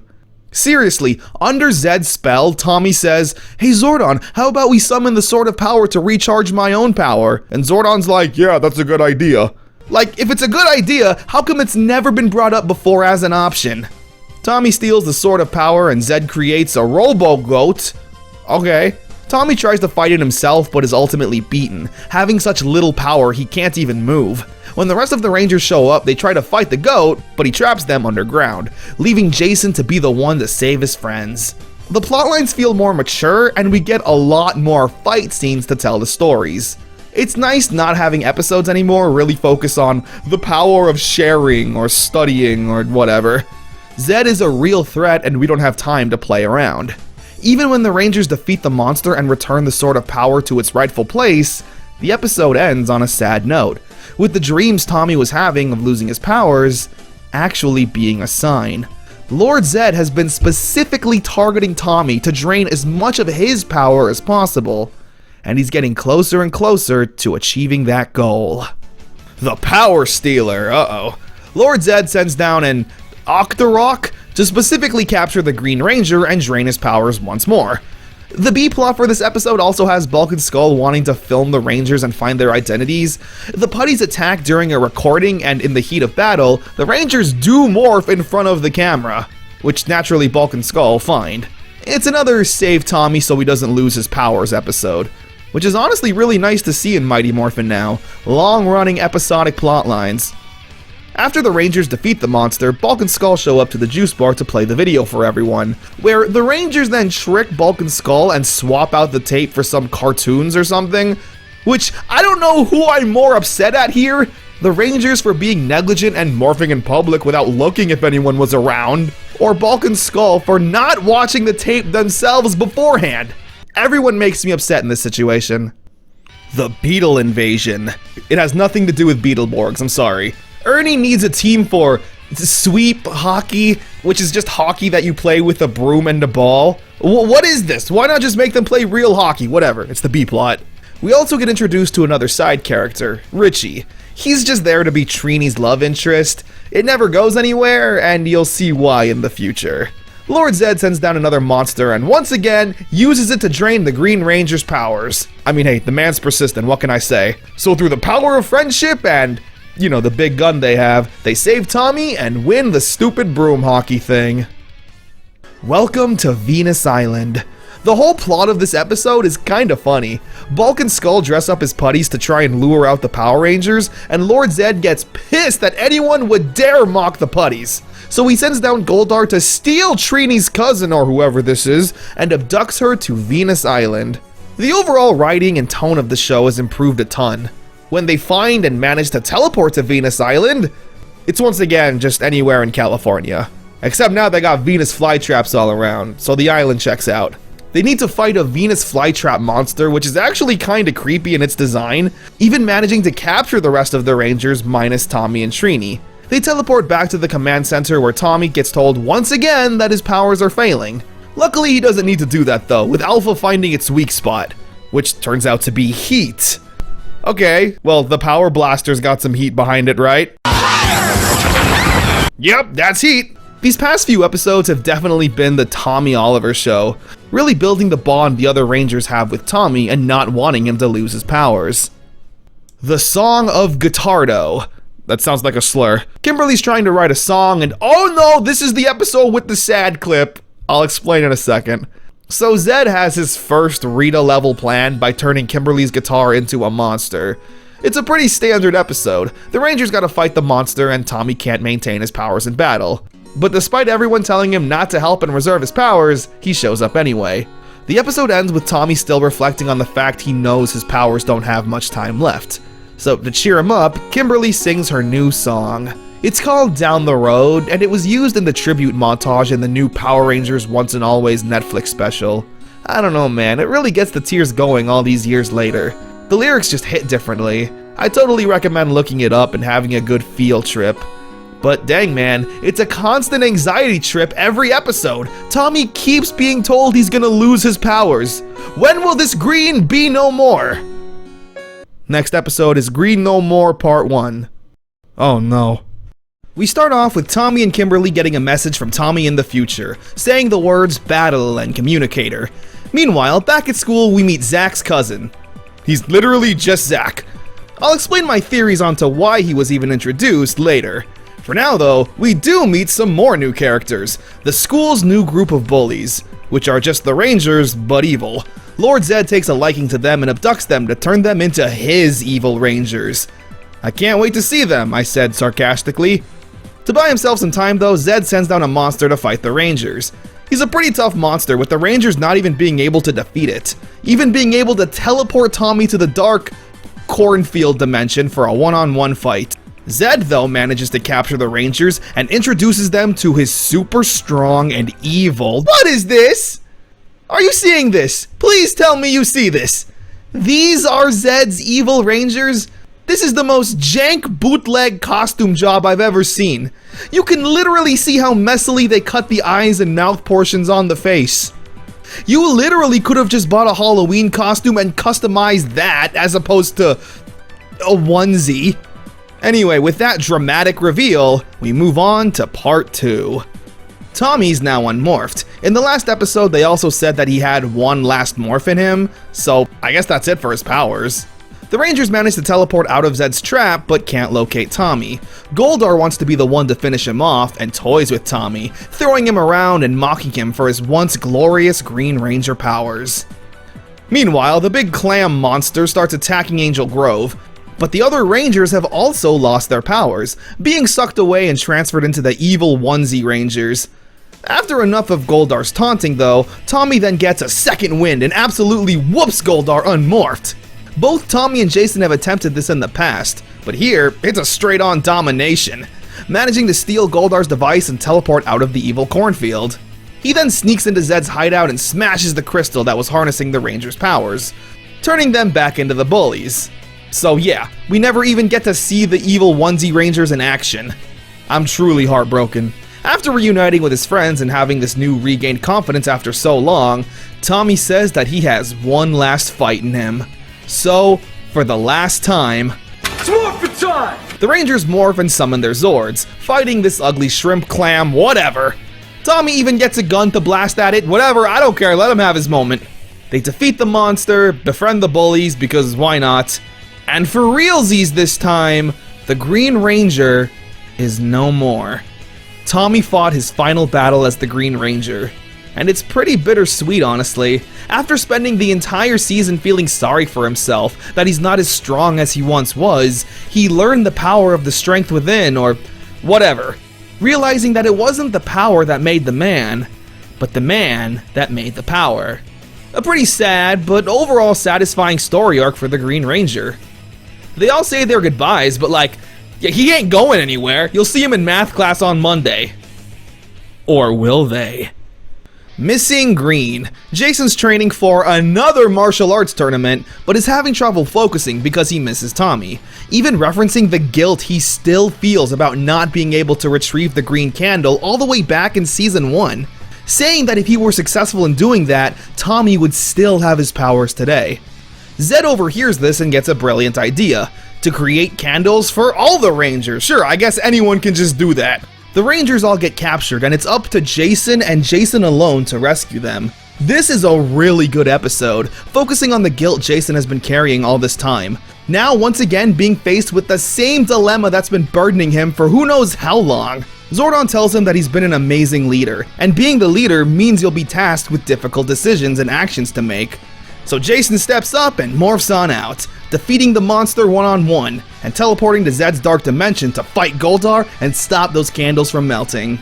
This is also where a keen ear will notice the voiceover for Jason is not Austin St. John. Hang on, guys! Quick, give me your power coins! That's someone doing an impression. Why is Austin St. John not voicing his own character? Again, we'll talk about it soon. I promise all of these things are connected, and I'll talk about it in a second. He of course defeats Goldar and saves the Rangers, even getting a letter from Tommy, wishing his friends well and that he never blamed Jason for losing his powers. And yep, that's the last cameo Jason David Frank will make in Power Rangers. Yep. Orchestral maneuvers in the park. What kind of name is that? Zach's cousin has a jazz performance he's gonna do, so Zed curses the trumpet and puts a spell on the Rangers where they'll see old monsters from the past. And shoutouts to whoever this is for doing a backflip while wearing that big suit. Yep, the Rangers are fighting nobody. Until they find the trumpet monster, defeat it, and all's well that ends well. Beauty and the Beast. Zed is looking for a new queen and chooses Kimberly, who's canonically a high schooler, uh-oh. There's not much in this episode, there's some putties and a monster. What's interesting though is that Zed's wedding outfit for Kimberly is Rita's costume. And Amy Jo Johnson does an amazing impression of Rita's screechy yelling voice. You're giving me Oh my god, that's so good. White Light Part 1. Zordon and Alpha sneak away to work on a secret mission. Meanwhile, something crash lands on Earth and oh my goodness, it's Rita's space dumpster. What are the odds? Which Bulk and Skull take to try and analyze. After another really intense unmorph fight with the putties, seriously, Austin St. John wanted to show off those muscles, they try to contact the command center, but with no luck. So the gang go into the command center themselves to see that it's almost completely shut down, with Alpha and Zordon nowhere in sight. Meanwhile, Zed sends down a monster and we get one of the most intense and passionate "It's Morphin Times" from Jason ever. It's Morphin Time! He's looking deep into my soul and I don't think he likes what he sees. The Rangers fight the monster, except Billy, who eventually decides to do more investigating on the command center, where he stumbles upon a blinding white room and sees that Alpha and Zordon are creating a brand new Power Ranger. Billy of course tells the rest of his team what he saw, and they're pretty hesitant at the idea of having a new Ranger. After all, it's so soon since they lost Tommy, you can't just rebound like that, your heart's not ready. Zordon calls the Rangers to the command center for a meeting, where they all know what's going on. Where we then get the heavenly reveal of the new White Ranger. Seriously, he's like Jesus coming down from the skies. But who exactly is this White Ranger? Well, it's none other than Ryan Steele of VR Troopers. That's actually true and was supposed to be the case. But no, it's of course none other than Tommy Oliver. Of course it would be Tommy. And with the control of Saba the Talking Sword and his new White Tiger Zord, Zordon says that the White Ranger is the new leader of the Power Ranger. Wait, excuse me? The new leader? 3 episodes ago you were praising Jason for his courage. Now Tommy gets a new suit and he's the leader? Well, I'll explain everything at the end of the episode. So yeah, as the new leader, Tommy gets to say it's Morphin Time. We see his new Zord and it's pretty cool, I guess. They defeat the monster, send Rita back into space, and Bulk and Skull get some cake thrown in their face. Yay, it's a happy episode! At least, that's how it should be. Because now, I'm going to explain everything I've been putting off. Remember when I said Jason was dubbed by some random person? Well, it wasn't just him. Zach and Trini were also dubbed by not their actors. Why though? Well, simply because Austin St. John, Walter Jones, and Tui Trang were leaving the show. You see, Power Rangers is a non-union show, which pretty much means there's no rules or regulations in terms of actor pay and treatment. Austin, Walter, and Tui pretty much wanted more money. They apparently only made $600 a week for sometimes 17-hour-long day shoots, which roughly translates to $31,000 a year. For context, that's about what an average fast food worker makes today. So for actors who were basically unknown at the time getting their first major role in a kids show, sure, that's pretty good. But after season 1 was a massive success, Power Rangers was a multi-million-dollar franchise. The toys, VHS tapes, video games, they were all selling like crazy. So it's only fair that the actors should get paid more. After all, they sold the toys. However, Haim Saban didn't think so.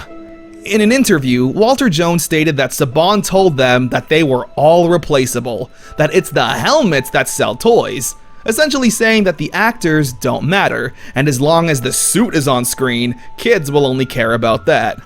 So Austin, Walter, and Tui were no longer a part of the show. I'm not sure if they just walked out or if they were pretty much forced off the show immediately. But yeah, Saban didn't want to pay them more than minimum wage, which is ridiculous when, again, half of your show is already done. The expensive part with the explosions and special effects, you don't have to pay for all this. You have 6 core people that you need to keep happy and chose not to do it. It's ridiculous. That's also why Tommy was written as the new leader. Originally, Jason was still supposed to be the leader, with Tommy doing his occasional appearance, like when he was the Green Ranger. Speaking of which, yeah, Tommy wasn't even supposed to be the White Ranger.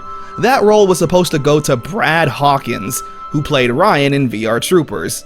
Jason David Frank even filming for another Power Rangers-esque show, Cybertron. That's crazy. They were literally just okay with writing off Jason David Frank and never bringing him back. However, after Green No More, Saban received millions of letters from fans asking to bring back Tommy. So, here we are. And with the exit of the Red, Black, and Yellow Rangers, it's clear whatever story arcs they wanted to tell had to be put on hold. And as we continue on with these episodes, you'll start to notice some obvious absences and terrible edits that I'll point out for you. The White Ranger suit and Megazord is from Die Ranger, Kiba Ranger to be exact. He's literally a child. I guess Saban was pretty lucky that the 6th Die Ranger looked so similar to the Zhu Rangers.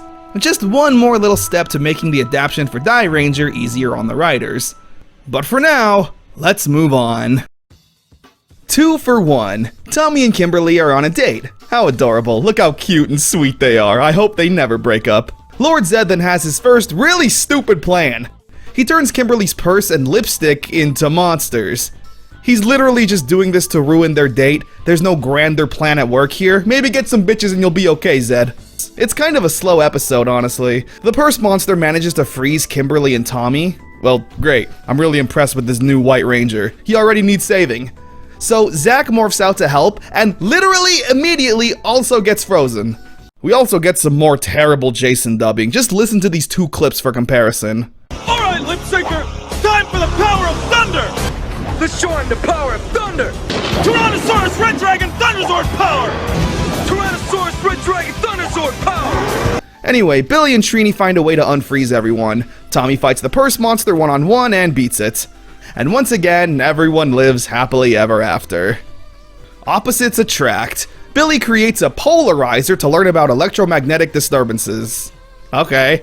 Meanwhile, Kimberly's doing some Girl Scout stuff with some friend who obviously has a crush on Billy. Hey, you player, what about that other girl we never heard from? Remember her? In season 1? No? Fine. Anyway, Zed turns the polarizer into Magnet Head, great name, and they fight. Tommy once again gets the spotlight to fight Goldar all by himself, and the girls are like, ooh, look at the White Ranger, he's so cool, please buy the toy. I remember watching this episode a ton on VHS when I was a kid, so I got a soft spot for it. They defeat Magnet Head and Billy once again gets another girl. Also, you like this shot? That final screenshot of everyone smiling? I hope so, because this is the last episode to feature Jason, Zack, and Trini on screen. At least in terms of new footage. You'll see what I mean by that. Zed's Monster Mash. Billy, Kimberly, and Tommy are chaperoning kids for trick-or-treating. Meanwhile, Jason, Zack, or Trini are busy, doing whatever.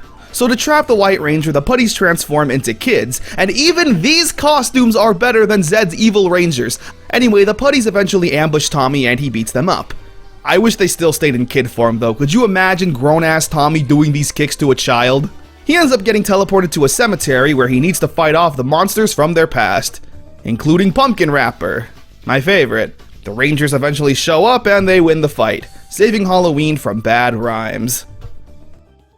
The Ninja Encounter Part 1. This is where things simultaneously get serious and awful at the same time. So we get this establishing shot of all the Rangers at a picnic, with footage from Trini that's clearly from another episode, and Tommy's wearing green.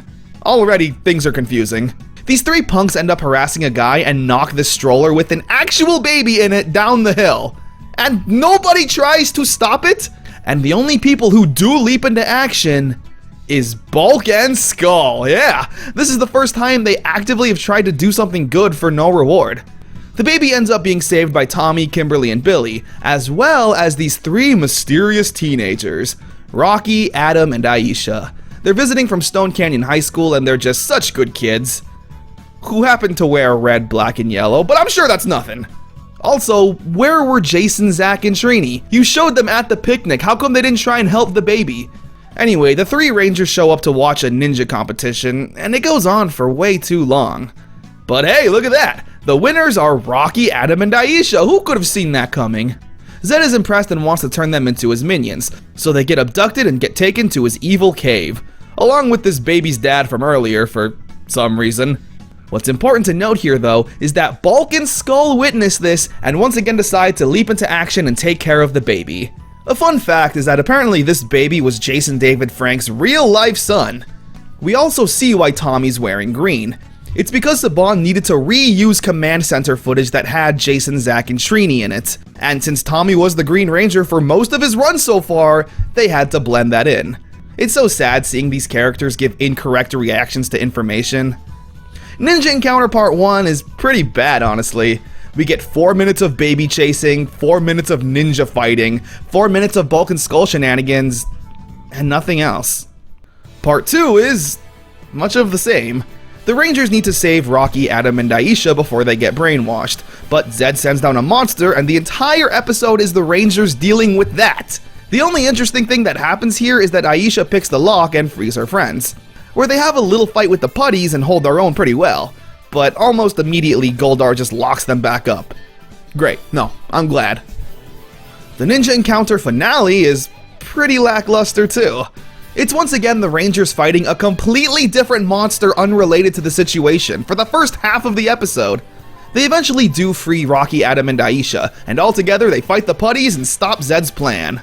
When they return to the cave to save Billy though, he removes his helmet, where the three teens learn the identity of the Power Rangers. Where they go to the command center and take a vow to never reveal the identity of the Rangers. I'm not sure how forceful that vow is though. Like, if I tell someone, do the Rangers show up to my front door and use the Power Blaster on me? So the episode ends with some new friends being made. I'm sure they're not important though, just another Richie and Curtis on our hands. A monster of global proportions. There's a World Peace Conference happening, where 3 teenagers from Angel Grove will be chosen to travel the world and promote peace. Meanwhile, Rocky, Adam, and Aisha join in the festivities and showing these world ambassadors a fun time in Angel Grove. That is until the putties attack and they all leap into action. Man, these guys are really good at fighting the putties. Also, Billy flirts with this one girl. Like, there's no way he's the nerd anymore. He's got that Triceratops riz. Anyway, the ambassadors get kidnapped and it's up to the Rangers to save them. With the help of this Turtle Zord. Yeah, they just get a new Zord halfway through the fight. Titanus never died, by the way, so I don't know why we need the Turtle Zord. Zed Waves. Zed creates a monster that turns anyone who gets hit with its frequency into mindless zombie slaves. There's once again another putty attack that Rocky, Adam, and Aisha show up to. They look so good in red, black, and yellow, but again, I'm sure that's nothing. But here's something that kinda bothered me. Zordon tries to call Tommy, you know, the new leader of the Power Rangers, and he doesn't answer his communicator because he's distracted. So, Zordon calls Jason, and he answers the call. All in beautiful reused footage. So they morph on out to confront the monster, only to immediately be put under its control. It's so pointless.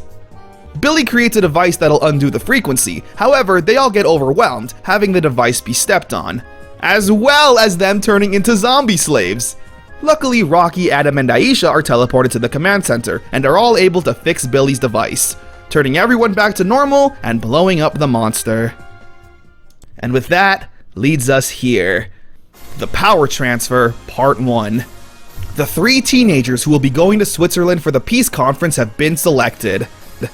Jason, Zack, and Trini. Who could have seen that coming? We get this kind of interesting shot where the rest of the Rangers inform them that they've been chosen. Tommy's once again wearing green because we need more recycled command center footage with Jason, Zack, and Trini. Zordon informs the team that they'll need to go to the deserted planet to find the Sword of Light, in order to transfer the red, black, and yellow Rangers' powers to 3 new people. And this deserted planet actually doesn't look like a random backyard in California. It's actually a unique location that feels like a completely desolated place. Meanwhile, Lord Zed creates his own Zord to get there first to destroy the Sword of Light. His Zord is Serpentera, this massive dragon. Seriously, Jason summons the Zords and they're like mosquitoes compared to Serpentera. This thing is so massive and powerful. Just go to Earth with this thing if the Zord can't take it down. The B-plot follows a sleeping machine that Zed also sent down to Earth, that Rocky, Adam, and Aisha are choosing to deal with. They gotta fight the putties and figure out how to destroy this device without any powers. The Rangers find the Sword of Light, but Lord Zed decides to just blow up the entire planet, taking out the Sword as well as the Rangers. Part 2 kicks off with the rest of the gang on Earth trying to outsmart the putties, laying the smackdown on them and using their epic soccer skills to destroy the sleeping device. Meanwhile, before Zed manages to actually blow up the planet, the Rangers manage to retrieve the Sword of Light just in the nick of time. And yeah, Zed actually destroys an entire planet. So, with the Sword of Light in their possession, the power transfer can begin. Zordon tells Jason, Zack, and Trini that they've done a great job as Power Rangers, and that they'll be able to serve the world in a new way. It should be an emotional moment, but it kinda rings hollow when none of them are able to actually say anything. But who could possibly be the new Power Rangers? Well, it's none other than Richie and Curtis. No, of course not. It's Rocky, Adam, and Aisha. They transfer the powers to them, get a little speech about how heroic they are and why they were chosen, and then they just kick Jason, Zack, and Trini out of the command center. And the episode's not even over yet. Zed sends down another monster and it's back to action. They're like, please forget about the old Rangers, we got new ones, look. They legit just cram in a putty fight, Zord summon, and Zord fight halfway through the episode. Look, I get why you couldn't have the episode be as emotional since the actors weren't actually there, but it just feels kinda slapped together and rushed. Whatever, I guess they worked with what they had. But yeah, this officially marks the end of Jason, Zack, and Trini. Now, as a kid, yeah, I obviously hated all of this, but I was just a kid who hated change in general. How I felt about Rocky, Adam, and Aisha is how I felt about Joe coming into Blue's Clues. Who are you? You're not the guy. I'll save how I feel about Jason, Zack, and Trini compared to Rocky, Adam, and Aisha when we reach the end of Season 2. After all, we gotta actually see some episodes of these three actually a part of the core group. Goldar's Vice Versa. We get an Adam-focused episode, with there being a dance coming up where the girls need to ask the guys out. Everyone seems to be getting a date, including Bulk and Skull with female versions of themselves. It's absolutely adorable. Adam is the only one who hasn't been asked yet, and feels like he probably won't be. We get a good look into Adam's character. He's a normal, friendly guy who just has confidence issues. Which, hey, I think that's pretty relatable. Lord Zed takes advantage of this by sending down a perfect girl for Adam. This girl, however, ends up being Scorpina. Oh my god, I totally forgot about her. That's also not the original actress, in case you were wondering. I'm surprised they brought her back, though. Along with Finster, Scorpina hasn't been seen since Rita was kicked out. But hey, I guess they can use her a lot more now since they have a new English-speaking actress playing her. Right? So the Rangers defeat Scorpina and Goldar for the 20 millionth time, and who could have guessed it? A nice girl ends up asking Adam out to the dance. Mirror of Regret. It's another Adam episode, with him and Rocky teaching karate at the youth center, when Adam notices a young boy being picked on. Adam takes him under his wing because he sees a lot of his younger self in this kid, being picked on for his size back in the day. Lord Zed then creates the Mirror of Regret to try and use it on Adam, showing memories of his past bullying and attempts to break his confidence completely. It almost works, but Adam of course powers through and realizes that his past can't hurt him anymore. So he whoops the putties and goes off to fight the monster. Where the Rangers get this new blaster, it's okay. It's not as cool as the Power Blaster, but I guess they wanted a weapon where Tommy could be involved. When is a Ranger not a Ranger? This episode is easily top tier. Lord Zed basically wipes the Rangers' memories, making them forget who they are, and in turn, forgetting that they're Power Rangers. Zordon kind of tells them that they're superheroes and lazily teleports to a field, where Bulk and Skull see this and actually finds out the Rangers' identities. Yeah, after all this time, they finally see it. Now, here's where the episode gets really good. The Rangers are completely helpless. They don't know what's going on. So, who stands up to the monster? None other than Bulk and Skull. They overheard the Rangers' plan to use this crystal to reverse the spell. Seeing Bulk and Skull finally stand up to a monster and actually outsmart it to save the day is so satisfying to see. They manage to give their Rangers back their memories, but in the process, get their memories wiped. So yeah, Bulk and Skull have now completely forgotten the Rangers' identities. There is a nice heartwarming part at the end though, where Bulk and Skull are recounting saving the Power Rangers, but no one of course believes them. But Aisha and Kimberly overhear this story and say that they actually do believe Bulk and Skull, giving them a confidence boost. I get why Bulk and Skull couldn't continue knowing the Rangers' identities, but come on now, they clearly proved themselves as honorable heroes. I feel like it could have been a fun dynamic, you know? Like maybe Tommy needs to sneak away from class and Bulk and Skull have to cover for him. You know, stuff like that. Rocky just wants to have fun. Zed puts a spell on Rocky that, you guessed it, only makes him want to have fun, ignoring all of his responsibilities to just play around. For being the first Rocky-focused episode, it would have been nice to have one to show off his personality.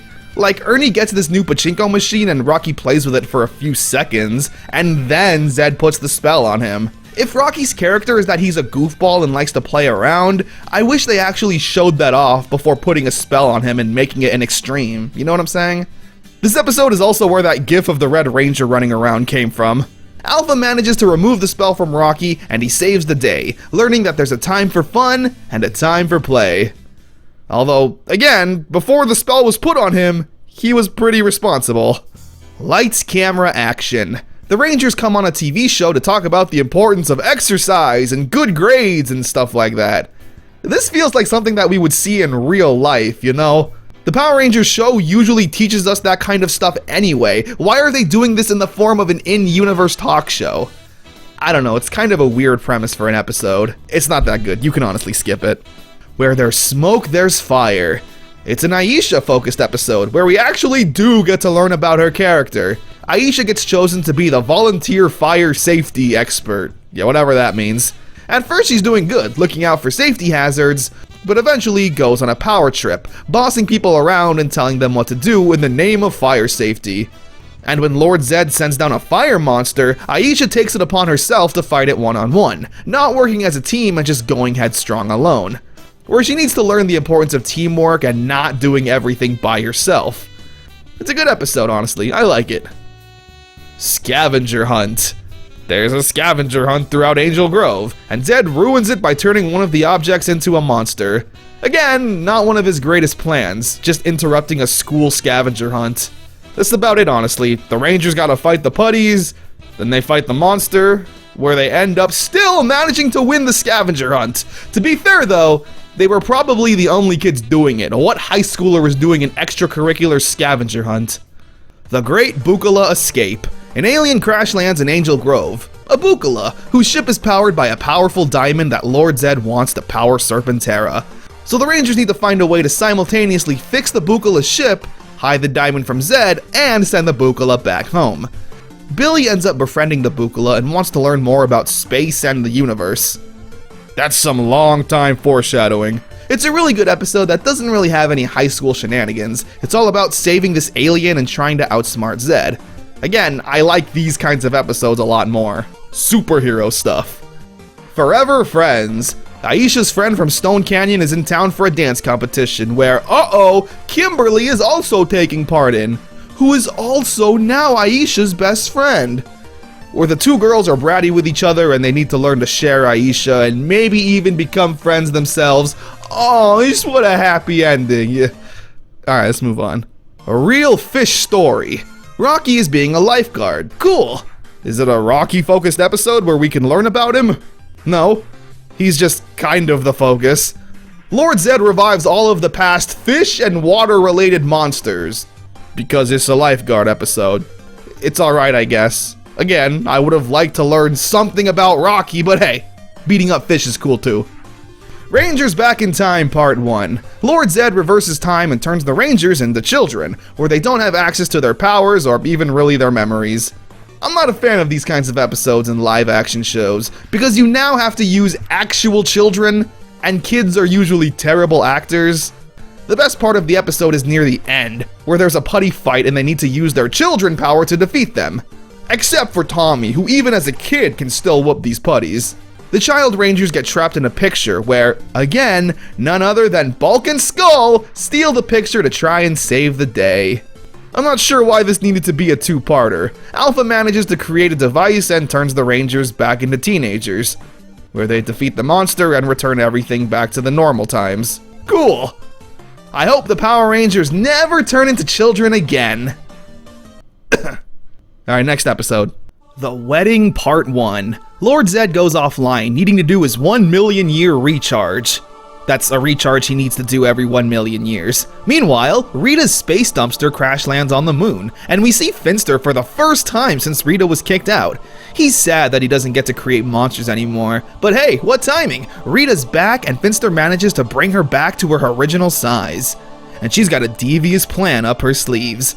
The Rangers and Bulk and Skull are also visiting Australia for a school trip. I believe they actually are in Australia since at the time they were filming the movie, and that's where they filmed it. Back to Rita's evil plan. She has Finster create a love potion that they will slip into Zed's sleep machine and it'll make him fall in love with her. She also gets a new makeover to make her look younger. The reason for this is to not have a reliance on the Sentai footage anymore. What's funny though is that Rita's new actress is Carla Perez. However, the voice is still done by Barbara Goodson. What this means is that even though Carla is reading her lines in English, she's still dubbed over by Barbara. It's kind of funny honestly, but I absolutely love it. As a wedding gift for Zed, Rita reprograms Alpha to be evil and to trap the Rangers in this evil haunted theater. It's kinda creepy to be honest. I remember seeing this as a kid and genuinely being terrified. The mansion is full of past monsters, where it also cuts off the Rangers' ability to teleport and summon their weapons. Part 2 kicks off with Lord Zed waking up and just immediately being head over heels for Rita, reciting poetry and immediately asking her to marry him. We spend most of the episode following the Rangers trying to escape this evil theater. It's a really good atmosphere, I'm not gonna lie. It does feel like the Rangers are trapped in a house of horrors. They're clearly outnumbered, and without the help of their weapons, all hope feels lost. The wedding finale starts off with what we were promised since the beginning. A wedding! Zed and Rita officially get married and plan to destroy the Power Rangers together. It's definitely played up more for laughs than it is like a scary and threatening idea. I believe parents complained that Lord Zed was too scary, so in an effort to tone him down, they made him a house husband that hates his annoying wife. It's so relatable for a kid. Anyway, the Rangers eventually fight their way out of the House of Horrors, blow up all the monsters, and go back to filming the movie. I mean, enjoying Australia. The wedding three-parter is definitely interesting to say the least, possibly adding another level of threat to the Rangers, and again, the haunted theater was also really unique. Let's see what evil schemes the combined evilness of Zed and Rita bring next. Return of the Green Ranger, Part 1. Well, alright, we're not wasting any time. Rita has a plan to clone Tommy and use that evil clone to make an evil Green Ranger. Meanwhile, Zed's plan is to use that opportunity to send the rest of the Rangers back in time, without their powers and without the help of the White Ranger. They really build up Tommy in this episode as like the only useful Ranger, saying that the Rangers would be easy pickings if it weren't for the White Ranger. I don't know, it kinda undermines the rest of the team. Like, I get Tommy is a fan favorite, but to say everyone else is objectively weaker than him is something I never really liked, even as a kid. Anyway, this Halloween costume monster manages to clone Tommy, and uses that clone to trick the Rangers into being teleported into Ye Olde Angel Grove. All except for the real Tommy, who's gonna have a one-on-one battle with himself. Before that though, part 2 starts off with the Rangers back in the 1700s, being accused of being witches and hunted down by the citizens. Unfortunately, since this is before Zordon made them Rangers, their powers won't work. Remember that, just put a pin in that and it'll be on the test. Meanwhile, in the present, it's Tommy versus Tommy, the White Ranger versus the Green Ranger. And I'd be lying if I didn't say a part of me was rooting for the Green Ranger. I don't know man, you can't compete with the Dragon Zord, I'm sorry. Part 2 is pretty standard. We cut from the Tommy fight to the Rangers running away, while Adam develops a crush on the local girl because she's just so darn cute. It takes up to part 3 for the White Ranger to actually manage to defeat the Green Ranger, but not by killing him, but by whooping some sense into him. Since the Green Ranger is just a clone of Tommy's DNA, that means there's a part of his personality in there. The part that yearns for good and justice. So the two Tommies transport back in time, save Ye Olde Angel Grove from the giant rats, which, by the way, were supposed to be used in the Power Rangers movie, but were cut due to looking low budget. Well yeah, what the hell, you actually wanted to put this in the movie? And the old Green Ranger stays back in time to keep the town safe. Return of the Green Ranger was a pretty solid three-parter. I wasn't too big of a fan with the time traveling stuff and seeing the Rangers back in the day without their powers. I wish they somehow integrated the Rangers being involved in the fight. Like maybe the Thunder Zord could fight the Dragon Zord while Tommy fought his clone. I don't know, I'm just nitpicking at this point. Still a fun three-parter. Best man for the job. Tommy and Kimberly are running for class president, where Zed puts a curse on the two to make them absolutely hate each other. It's kind of cute to see, honestly. Tommy and Kimberly have never bickered as a couple, and even though it's through a spell, it's still funny seeing them roast each other. Just let me handle this before you get hurt. You right. Through the power of love, they break through the spell, and Kimberly becomes the first female president. Take that, Michelle Obama. Storybook Rangers Part 1. Kimberly finds her childhood book at a book fair, Grumble the Magic Elf. Rita and Zed then trap Rocky, Tommy, and Kimberly inside the storybook, where they're now in green screen world. It looks a bit silly, but I'll roll with it. And Grumble is also just Trini's gosh dang toy. But what was his name? Mr. Tickle Sneezer? Yeah, he's just that, but repainted. Meanwhile, the rest of the Rangers are at the juice bar, with Adam reading poetry. Literally just poetry. What is this? I like the setting of the storybook though. Putting the Rangers in these snowy conditions and woodsy areas is a nice change of pace. Part 2 is much of the same. Rocky, Tommy, and Kimberly trying to finish this story since it's the only way out of the book. I honestly just don't have much to say about this two-parter. It's charming enough, but yeah, I don't know. Moving on. Speaking of two-parters that don't really interest me, is the Wild West Rangers. Kimberly accidentally falls into a time vortex, happens all the time, and ends up in Angel Grove during the cowboy times, where she of course runs into the Rangers' ancestors and befriends them. The ancestors aren't really that interesting, literally having the exact same personalities as the Rangers, but now they speak with a yeehaw accent. I would have liked it more if the personalities were mixed up a bit, like maybe make Billy and Adam rough and tough cowboys, with Tommy being a timid saloon worker or something. Zed eventually sends the putties to deal with Kimberly, but they're too much.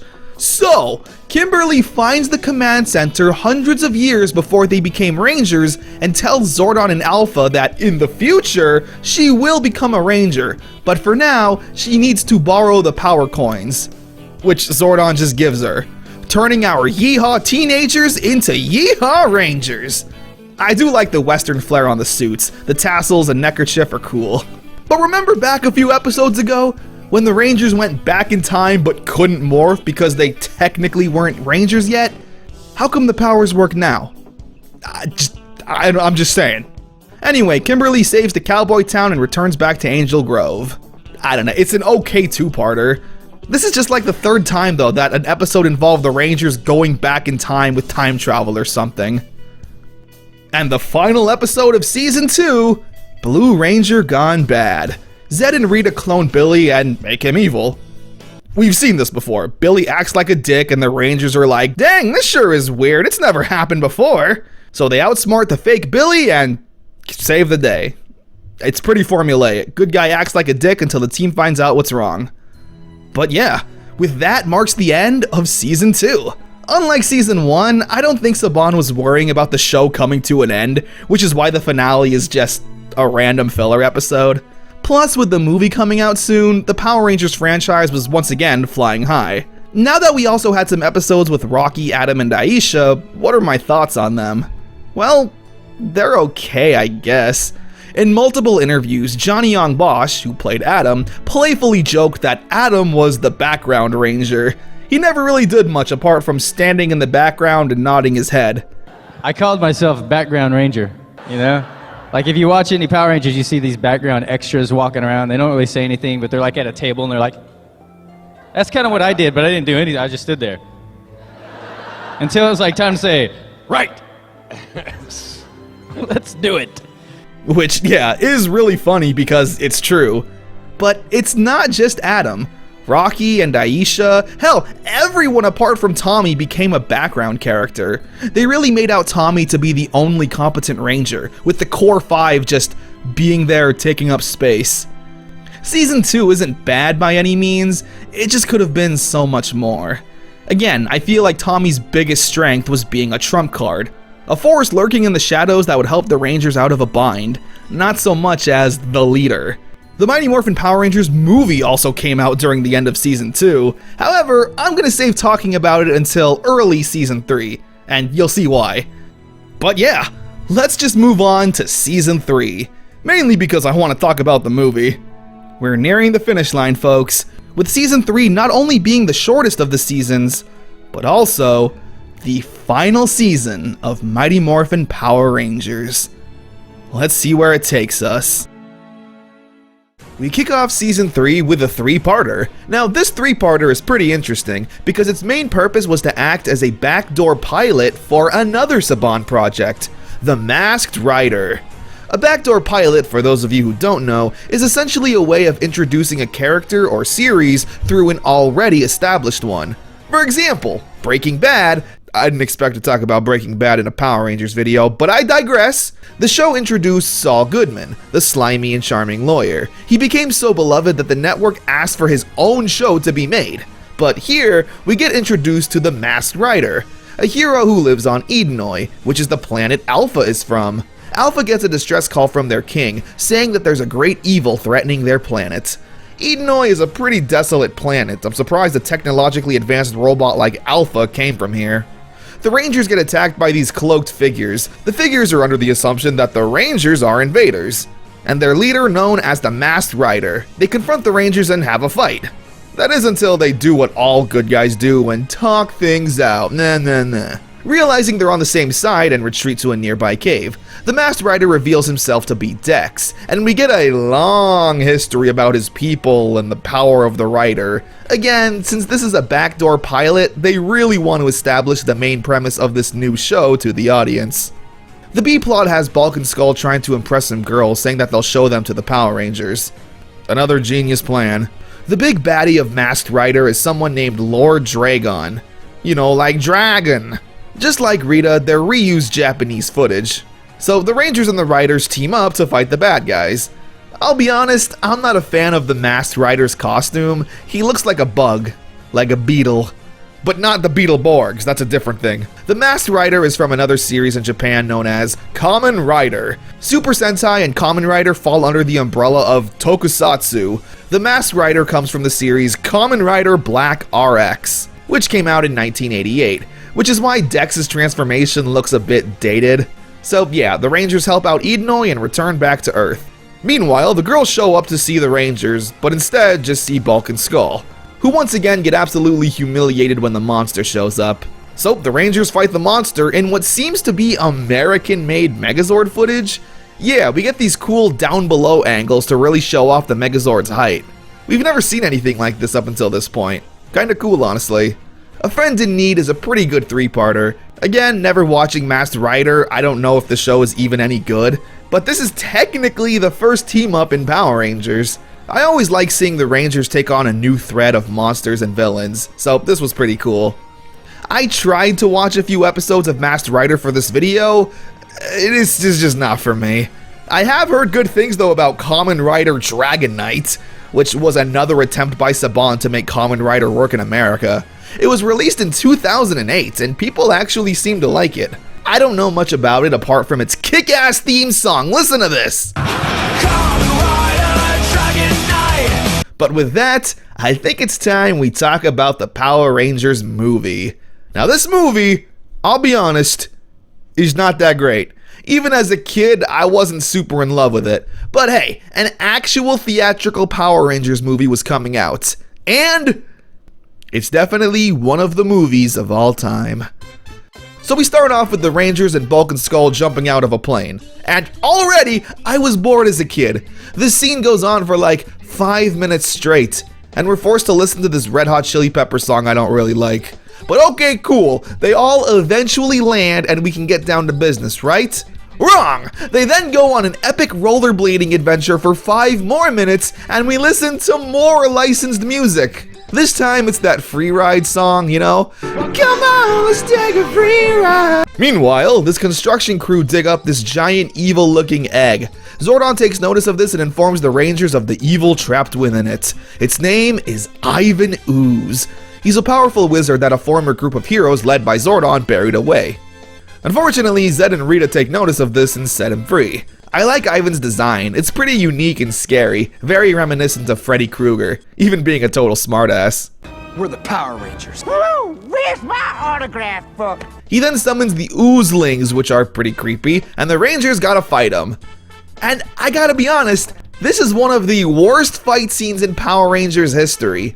The choreography is really lame, full of unnecessary backflips and not enough punches to the face. It is saved though by the really awesome morphing sequence. The Rangers get these cool new morphers and even their suits are beefed up with some armor. Hello, it's me from the future. This part of the video keeps getting hit with copyright claims, so unfortunately I just have to give you the TLDR version of the movie and kinda rush through it.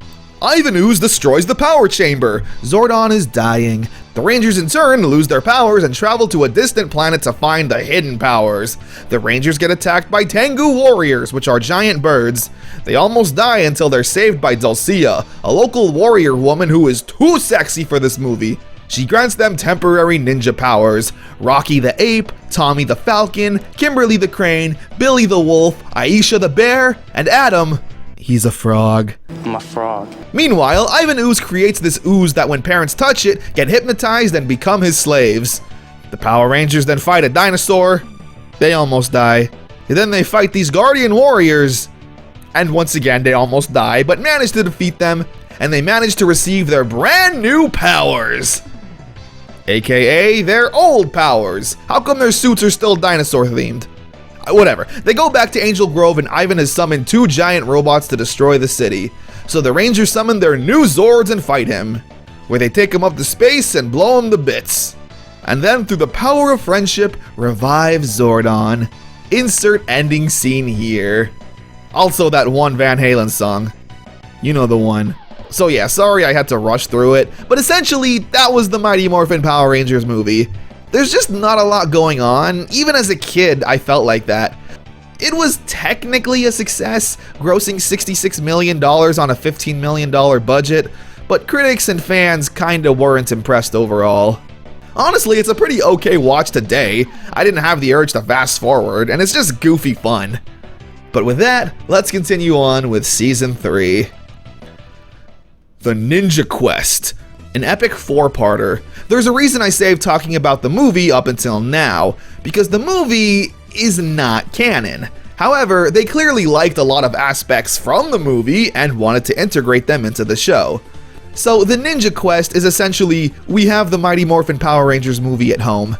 We start off with Zed and Rita getting an unexpected visitor, this bony swordsman named Rito Revolto, who actually turns out to be Rita's brother, sure, why not? He's a really silly and likable guy, kinda dumb but has good, or in this case, bad intentions. As a late wedding gift, he wants to destroy the Power Rangers, planting eggs on the moon that'll come into play later. Meanwhile, back on Earth, Bulk and Skull have a big announcement. They are joining the Junior Police Academy. Yep, the next evolution of Bulk and Skull. They do this because they overhear girls talking about how they love a guy in uniform. It's not the best reason to join, but hey, they commit to it and everyone is, well, shocked. Meanwhile, Rito and a bunch of past monsters ambush the Rangers, where they morph and summon their Zords, where things are not going very well. Like, at all. Rito and the monsters overwhelm the Rangers, forcing them to flee their Zords, as Rito completely destroys them. Yeah, the Thunder Zords are no more. Unlike the Dinozords that are just sent into the center of the earth, we actually see the Thunder Zords fall apart and crumble. It's kinda sad to see, honestly. Not only are the Zords completely destroyed, but the overload of power destroyed the command center, and also destroyed the Rangers' powers entirely. With no other choice, Zordon tells them of a place where they can hopefully find new power. To find a man named Ninjor, who created the power coins in the first place, and hopefully he can help. Meanwhile, Bulk and Skull are actually committing to this police academy business. The eggs that Rito planted in the first episode are finally hatching, releasing the Tengu warriors from the movie. They get sent down to the planet to attack the Rangers. These things are clearly more powerful than the putties. The Rangers can barely put up a fight against them, forcing them to retreat into a cave, where the Rangers continue on their journey until eventually stumbling across Ninjor. He is also a silly goose who doesn't take much seriously. He says there's no powers here for them and tells them to leave. But Tommy takes a stand and says even without their powers, they're still the Power Rangers and will fight no matter what. This touches Ninjor's heart, who changes his mind and says that he will grant the Rangers new powers. A ceremony takes place bestowing upon them the new powers of the ninja. It's the same thing as the movie, complete with ninja suits and new animal spirits. With these new ninja powers, the Rangers are now able to whoop the Tengu, and even get some cool new abilities like teleportation and whatnot. Just like in the movie, the Rangers are able to morph into their actual Power Ranger suits. And once again, it's just the dinosaur helmets. I saw this image online created by Jordan Gibson. It's concept art for what the Ninjetti helmets could have been. They still resemble the Mighty Morphin helmets, just altered ever so slightly to match the new animal spirits, like having the tusks removed from the mastodon to be a frog, or this big ape nose to replace the Tyrannosaurus. Like, I'm not asking for much, but if the Rangers have new animal powers, why not actually commit to that? Anyway, the Rangers get new Ninja Zords just like in the movie. They destroy the monster, send Rito back to the palace, and with these new ninja powers, the Rangers have a new lease on life. And hey, to wrap all this up, the Rangers even go to Bulk and Skull's Police Academy graduation, where they are now official junior police officers. It's nice to see the Rangers be genuinely happy and supportive for Bulk and Skull. The Ninja Quest 4-parter is pretty good. To be honest, I may even kind of like it more than the movie, mainly because there's no skydiving or rollerblading. This also marks the final time in Mighty Morphin Power Rangers where the Rangers shout out their dinosaur names when they morph, now instead saying, "White Ranger Power," etc. Ninjor is also a fun little addition to the team. He's able to actually grow himself to assist the Rangers during Megazord fights, since Tommy Zord is now a part of the main teams. I wish they kind of just committed to using the ninja suits. I get why they couldn't abandon the Mighty Morphin suits altogether, but it's just kind of silly going from ninja mode to ranger mode. Like, why even do this ninja stuff in the first place? Just morph into Power Rangers. Ninjor and the Zords come from Ninja Sentai Kaku Ranger. So that's a total of 3 Sentai so far that's been adapted for Mighty Morphin. Let's keep trucking along. A Brush with Destiny. Kimberly's mom is dating this French painter and is moving to France. Kimberly obviously doesn't want to move away from her friends to give up being a ranger. This anxiety causes her nightmares that Zed and Rita take advantage of, turning her nightmare monster into a reality. There's a nice moment with Zordon where he tells Kimberly not to give in to her fear, and Kimberly says that she's not afraid of the monster, and Zordon says that he's fully aware, and what he was actually referring to was Kimberly's fear of moving away, saying that her mom would never do anything to intentionally hurt her. This gives Kimberly the courage to fight the monster, save her friend, and even Aisha's family offers to let Kimberly live with them until the end of the school year. Passing the lantern. Adam gets a lantern from his family, the lantern apparently being a tradition passed down from generation to generation to teach its holder a valuable life lesson. So, Zed and Rita turn it into a monster. Before that though, they send down Rito to capture all the lanterns, where Bulk and Skull come across him and despite being terrified, manage to sneakily steal away at least one of the lanterns. The Rangers fight the lantern despite Adam's hesitation. He doesn't want to destroy a piece of his family's history. But with no other choice, they destroy it in order to save the city. Adam learned what the lantern's true purpose was though, and realizes he doesn't need it to have courage and faith in himself. However, Bulk and Skull have a surprise for Adam. The lantern they managed to save was Adam's family lantern. Look at that, that's so cool! This is such a better use of Bulk and Skull. Wizard for a day. Rocky trades places with his science teacher for some school program, where a teacher goes to a class for a student and a student teaches a class for a day. That sounds absolutely terrible. Rocky's teaching a science class and doesn't know too much about science. Unfortunately for him, Zed and Rita turn their science teacher into a giant monster and captures all the Rangers apart from Rocky, forcing him back to the command center to use that brain of his to save the day. Through science. I like how it's Rocky who needs to save the day with science and not Billy. Hopefully learning something about the difficulties of being a teacher or something. 4th down and long. It's another Rocky episode, with his uncle being a famous football player and coming to Angel Grove. Meanwhile, one of Rocky's friends sucks at science and might be getting kicked off the team. It's then Rocky who decides to help tutor his friend and not Billy, which is a really nice play off the last episode. So, what do you think happens next, huh? Zed and Rita create a football monster that turns everyone into footballs, and Rocky once again needs to use science to save the day. I mean, damn, I'm glad they're finally giving Rocky some kind of character, even if it is just Diet Billy. Stop the Hate Master Part 1 and 2. Kimberly and Aisha sign up for some club, but Aisha gets turned down for reasons, as the bully puts it. With the name of this episode being Stop the Hate Master, I thought Power Rangers was really about to tackle racism. It turns out though that the mean girl just wouldn't let Aisha join because her family doesn't make enough money. Aisha has a talk with her grandma and makes her feel good, telling her that the best way to deal with hateful people is to just ignore and rise above them. Meanwhile, Zed and Rita create a hate monster and makes the Rangers hate each other, saying mean things and acting like dicks. Again, we've seen this before. The Rangers quit the team until Aisha is able to teach the Rangers that you can fight negativity with a positive mindset. They all turn back to normal and destroy the monster. During the Megazord fight though, Tommy's like, I summoned the power of Titanus! Yeah, what? Titanus is back? How come you've never called for his help until now? He's kind of super useful and maybe could have saved the Thunderzords. Whatever. Final face-off. There's an urban Angel Grove legend of the face removal monster or whatever. So it gets brought to life and the Rangers fight it.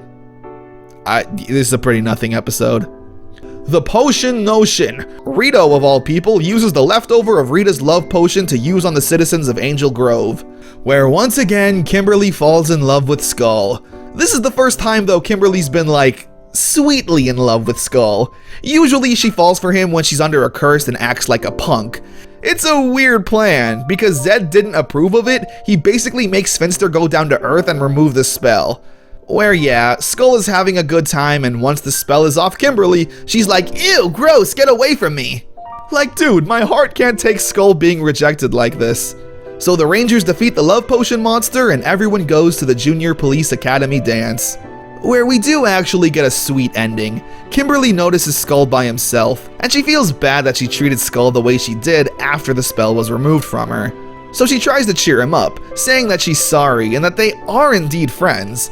It's nice seeing Kimberly acknowledge that fact, which does cheer up Skull, and they have a little dance together. I personally love the way this season treats Bulk and Skull. They're actively trying to better themselves, and therefore, more good things tend to happen to them. I'm dreaming of a White Ranger. It's the first ever Christmas special for Power Rangers. It's definitely a filler episode with not much happening. There's a little girl who's alone for Christmas and the gang want to help cheer her up and feel good for the holidays. Rito does invade the North Pole and Santa and the Power Rangers team up. It's quite the spectacle honestly, and kind of feels like a fever dream. A Ranger Catastrophe Part 1 and 2.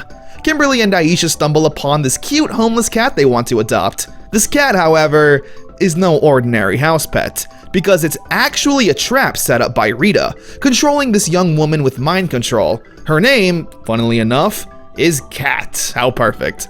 The plan is actually a pretty solid one, to be able to infiltrate the Rangers' ranks without anyone batting an eye, and then taking advantage of that. For example, Cat goes into her human form to like, hit on Tommy, asking for his help with her car. Tommy likes her car and she persuades him to give it a ride. I know it's a kid's show and you can't have Cat like seduce Tommy, but this is a pretty close second. And seeing him actually give in to the temptation is pretty refreshing. It's nice to know he's human. Where the two of them get transported to a dark dimension by Zed and Rita. Tommy is once again forced to fight Goldar one-on-one, while the rest of the Rangers deal with Cat in her monster form. They eventually force her to retreat, Tommy defeats Goldar and gets set free. But the day isn't exactly saved. The Rangers are glad Cat is safe, and because of this mutual trauma, they become friends, having Cat now be a part of the friend group. The Changing of the Zords 3-parter. Zed and Rita decide to get Zords of their own. Apart from Serpentera, I guess, because a giant planet-destroying Zord isn't enough. These forgotten Zords are the Shogun Zords. Meanwhile, Cat has been tasked with stealing away the power coins from the Rangers. During a Tengu attack, Cat sneaks away and manages to steal the pink power coin. And with the coin now in evil hands, Kimberly starts to feel weak. And the bad news doesn't stop there. With Cat now in control of the coin, she's able to board the Falcon Zord and steal it for Zed and Rita. And hey, while they're at it, they also manage to steal Ninjor away. The plan's going pretty well so far. What I really like is that it's Rita's plan and not Zed's. She did this all by herself, which seems to be her specialty. Kimberly gets weaker and weaker with each fight, to the point where she's completely exhausted of power and gets taken away to Zed's dimension, where her life form will slowly be drained until she's no more. So in order to save Kimberly, Zed wants to cut a deal, where we then get a really awesome and intimidating moment. Zed teleports himself and his throne into the power chamber. He looks so threatening, not since his initial debut has he looked this scary. He says he'll spare Kimberly's life if the Rangers do his bidding and control the Shogun Zords. The Rangers of course say no, but in doing so, only leaves Kimberly's fate unknown. She's being held in a dark dimension that Zordon only has enough power to teleport one Ranger into. And surprisingly, it's Adam that goes, no, I'm just kidding, it's of course Tommy. Tommy goes in there, but when he arrives, he's met with a surprise. Lord Zed himself. Where he even gets his hands dirty and fights the White Ranger one-on-one. We've never actually seen Lord Zed get physical, but here we see he's clearly able to hold his own. Tommy's barely able to even scratch him, it's pretty cool. Meanwhile, with the Falcon Zord under Zed and Rita's control, the other Rangers can't summon the Ninja Zord. Billy, however, is able to create a device that reverses the evil polarity or whatever, and now the Rangers can control the missing Shogun Zords. Tommy never stood a chance against Lord Zed, so after managing to save Kimberly, they're able to be teleported out. But things still aren't good. While Kimberly herself is saved, the power coin still lies in the hands of evil. Kimberly expresses how scared she is to Tommy, and he promises he won't let anything bad happen to her. It's a pretty romantic scene. The three-parter is pretty solid. Cat being a constant presence is really what kept my attention. I like how a lot of these episodes are connecting with an overall storyline, with Cat and the Pink Ranger, but not being a multi-parter where it needs to be front and center. You know what I'm saying? Even with the following episode, Follow That Cab, while technically being a filler episode about Bulk and Skull helping Kimberly find a thief that stole her car, and then going on a silly chase, we still get glimpses of Cat showing up to try and deceive the other Rangers. Rita then turns that cab into a monster, where Zordon then gives the Rangers new motorcycles to chase it. The Shark Cycles. These are American-made vehicles to obviously sell more toys with, but what kinda shocks me is that it took this long to introduce them. I say this because in Zhu Ranger, they had their own motorcycles. Saban knew this even before filming episode 1 of Power Rangers, so I'm surprised they never used them. Again, the best part of the episode is Bulk and Skull, actually catching the car thief and turning him in, and returning Kimberly's car in one piece. Bulk's face after getting hugged says it all. The Different Shade of Pink 3-parter. I think you might see where this is going. A famous German gymnast coach comes to Angel Grove and is impressed with Kimberly. He takes her under his wing so she can join the Olympics or whatever. However, she's going to have to dedicate herself completely to her gymnastics. And when you're a Power Ranger, that makes it kinda difficult. Zordon tells Kimberly that it was never his intention to take away the Rangers from living their lives. He tells her to follow her dreams and he won't call upon her unless absolutely necessary. So naturally, there's a very ordinary Tanga attack and they call for Kimberly's help. Great. Was this really life or death? We also learn a bit more about Kat. She's a normal girl who just so happened to be brainwashed by Rita, similar to Tommy. She's been trying to battle Rita's spell by remembering when she was good. However, the magic is too strong and constantly is taking over. However, after seeing Kimberly try to balance being a ranger and become an Olympic gymnast, Kat manages to break free from the spell, remembering how she was once trying to be an Olympic swimmer. Kimberly stays late to try and make it up to her coach, where in her exhaustion, she slips off the balance beam and knocks her head pretty hard. Kat was the only one there and takes her to a hospital. When the other Rangers show up, Kat explains everything to them, that she was under Rita's spell, stealing the power coin, and everything. To try and fix this, Kat gets kidnapped and once again gets put in the dark dimension. However, due to the stupidity of Rito, Kat's able to escape and also gets her hand on the pink power coin. With the coin now in the hands of good, Alpha is able to track it down and teleport Kat back to the command center. And through the convincing of her friends, Kimberly decides to follow her dream, where she'll be training full-time to be an Olympic gymnast. The gang throw her a going-away party, and it's pretty sad, Tommy especially taking it the hardest. However, Kimberly doesn't leave the team without a Pink Ranger, picking someone who will be a strong replacement. Yep, Kat. Hands in the middle one more time, and shout Power Rangers! Kimberly's departure definitely came as a shock, and with her gone, Billy is the only remaining Ranger from the original 5. And actually having Amy Jo Johnson be there made the send-off feel more genuine and heartwarming. I'm not sure of the exact reason why Amy Jo Johnson left the show. I would assume it was just to further her acting career. She'd go on to star in the show Felicity. I never watched it, but I think it was a pretty big deal in the 90s. She stated in an interview that the overwhelming popularity of Power Rangers was a lot to handle for her at the time, and even said in 1993 that being on the show as Kimberly was something that she would never be able to live down. But later in life rescinded those statements and is thankful for everything the show did for her. Kat is played by Catherine Sutherland. She's an Australian actress and she keeps her accent throughout the show. It's really cute if I'm being honest. As long as I'm on the right team, that's all that matters, right? How will Kat do as the new Pink Ranger? Let's find out. Rita's PETA. Rita creates a monster that makes Tommy want to eat junk food. Listen, we just had an epic 3-parter, we need some filler. Yeah, I mean, you know, it's what you'd expect. Another brick in the wall. Kat creates a homeless shelter that Angel Grove is impressed with. So during construction of this home, Rita and Zed make a wall monster. Yeah, how frightening. That's it. The Rangers defeat the monster and then, I guess, defeat homelessness. A chimp in charge. Kat and Aisha teach a monkey sign language for a school assignment. And then it gets turned into a monster. Again, there's not much here. Master Vile and the Metallic Armor 3-parter. Yet another evil force crashes into Zed and Rita's palace, this one being Master Vile, Rita and Rito's dad. Oh my goodness.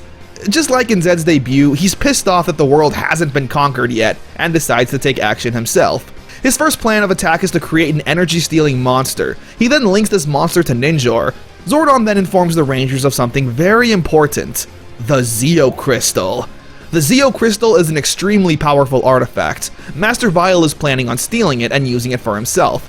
The kicker is that Zed and Rita's palace was built directly on top of the crystal. However, only a force of good is able to actually touch it. After being informed of this information, Kat offers herself up to Zed and Rita as a distraction, saying she's evil again, while Tommy sneaks away into the evil lair in search for the Zeo Crystal.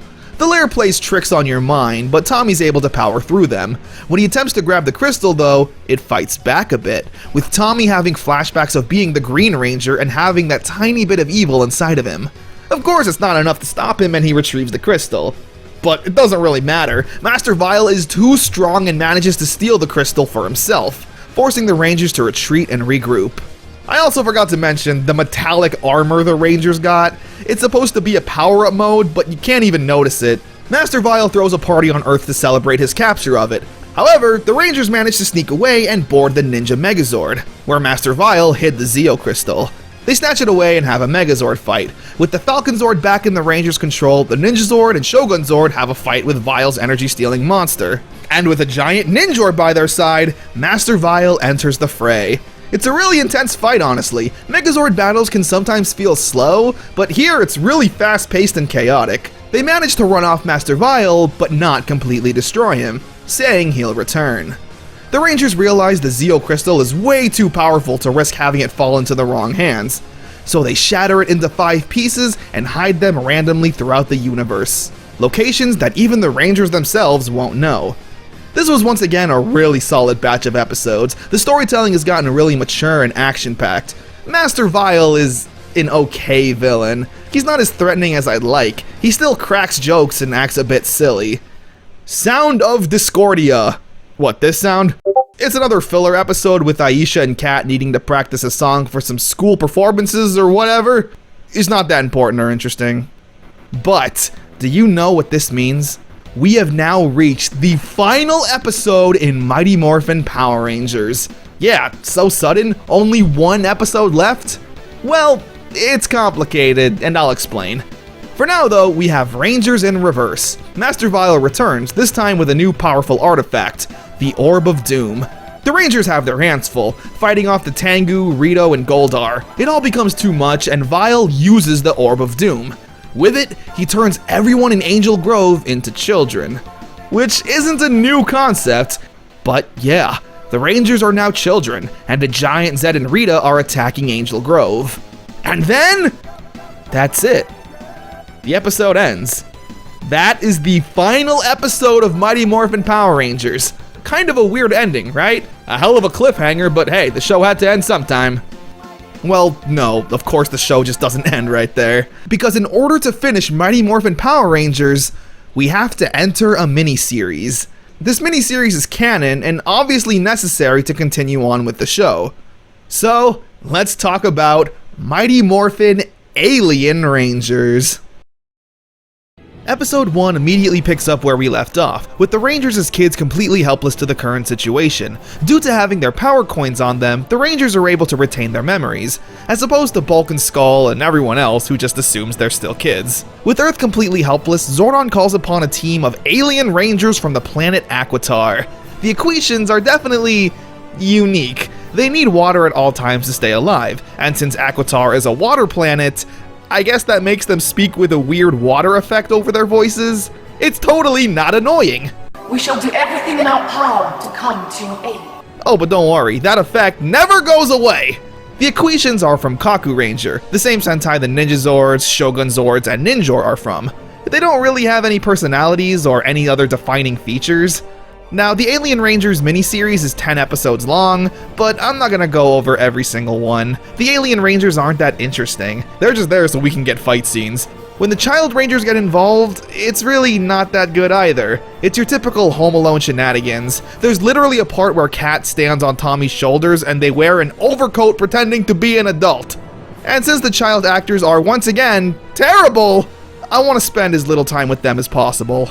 With the help of the alien technology, Billy and the Equations are able to create a device that'll return the Rangers back to their correct ages. They try it out on Billy, and it actually works. He goes to use it on everyone else, but Rito and Goldar show up and destroy the device. And not only that, but Zed and Rita join in on the fun, and with their combined powers, actually destroy the power coins, reducing them to ash. And just like that, the powers are no more. Zordon and the Rangers realize now that their only hope is to find and reunite the Zeo Crystal. With its immense power, it should be able to do something. So, all the Rangers go off on separate journeys to find the crystal, needing to overcome some personal adversity to prove they're worthy. You know how this goes. They all retrieve their piece of crystal. However, Aisha's journey is where things get interesting. Her crystal is in Africa, where a young girl saves her from a lion. Her name is Tanya. Her and Aisha become friends, where Aisha learns about this village and how they're trying to take care of animals. Aisha is a vet, by the way, which I kinda forgot to mention, and she actually decides to stay behind in Africa to take care of the animals, and sends Tanya in her place to return the Zeo Crystal and save the world. Kind of a lot to ask of someone you just met. Hey, wanna leave your small village to fight monsters? And just like that, Aisha is written off the show, making Tanya technically the third Yellow Ranger in Mighty Morphin's history, although the coins were destroyed before she joined, but whatever. I'm not sure why Karen Ashley left the show, but apparently she was promised a send-off episode with her and the Rangers being on screen together, not as kids, but I guess it just didn't happen for whatever reason. And with Tanya returning to the command center, the Zeo Crystal is whole again, turning everyone back to their proper ages. Meanwhile, during this entire miniseries pretty much, Goldar and Rito invaded the bottom of the command center to plant bombs. And now that they're aware of the Zeo Crystal's completion, they detonate the explosives, causing the command center to blow up. It's so destructive and chaotic, Billy even jumping in the line of fire to save Alpha, taking a massive explosion to the face. With Zordon commanding Alpha to teleport the Rangers outside, he does so just in the nick of time, with the command center completely blowing up, leaving the Rangers with no powers, no Zeo Crystals, no Alpha, and no Zordon. And with all of that, concludes Mighty Morphin Power Rangers. I'm serious this time. The finale acted as a cliffhanger for the next season, Power Rangers Zeo. So hey, if you want to see a video on that, let me know. But yeah, that's one hell of an ending, leaving the Power Rangers totally helpless and on their own. It seems like a weird place to end things, but I'm kinda glad they decided to move on and create a new series. With the addition of Tanya, the Ranger team is almost completely unrecognizable from the beginning. It only makes sense to freshen everything up. And I don't even know where to begin on how to end this video. If it wasn't clear by this probably 3-hour long video, I love Power Rangers. Mighty Morphin had everything a kid like me wanted in a show. Action, comedy, silliness, drama. I hope this video was either able to reignite that love you may have had for the show years ago, or educate and entertain you if you had no interest in Power Rangers coming into this. There is a Netflix movie that takes place in the current day, I'll give my quick thoughts on it since, hey, it's a happier ending story-wise. The movie takes place in current day with a robotic Rita who ends up killing Trini. Zack and Billy take it upon themselves to tell Trini's daughter Min about the accident. Seeing Walter Jones back as the Black Ranger and David Yost as the Blue honestly warmed my heart so much. Again, due to copyright issues, talking about it would be kinda difficult, but they did an amazing job with the movie. My only complaint was that it wasn't longer. It feels like Power Rangers is supposed to, and even kind of matures with the audience. Still full of campiness, action, and drama. I watched it 3 times in a row when it came out, I'm not kidding. There's also the 2017 movie that happened, and I wish it didn't. This was a show and series I never grew out of. Even as a teenager, when I knew I'd get bullied for liking it, I still watched it in secret. It made me take up martial arts. I have so many toys and figures from the series, it's not even funny. Heck, I'll probably do a Mighty Morphin merchandise video in the future. Let me know if you want to see that. This one little toy commercial of a show created a 30-year legacy that's still going strong to this day. And we have a giant head, talking robot, and a ton of teenagers with attitude to thank for that. Thanks for enduring this 3-hour journey with me. I hope you had fun, and I would love nothing more than to cover every single Power Rangers season like this. So please subscribe for more and share the video, and let me know in the comments your thoughts. And with that, may the power protect you. And more phenomenal, since I'm just saying catchphrases now.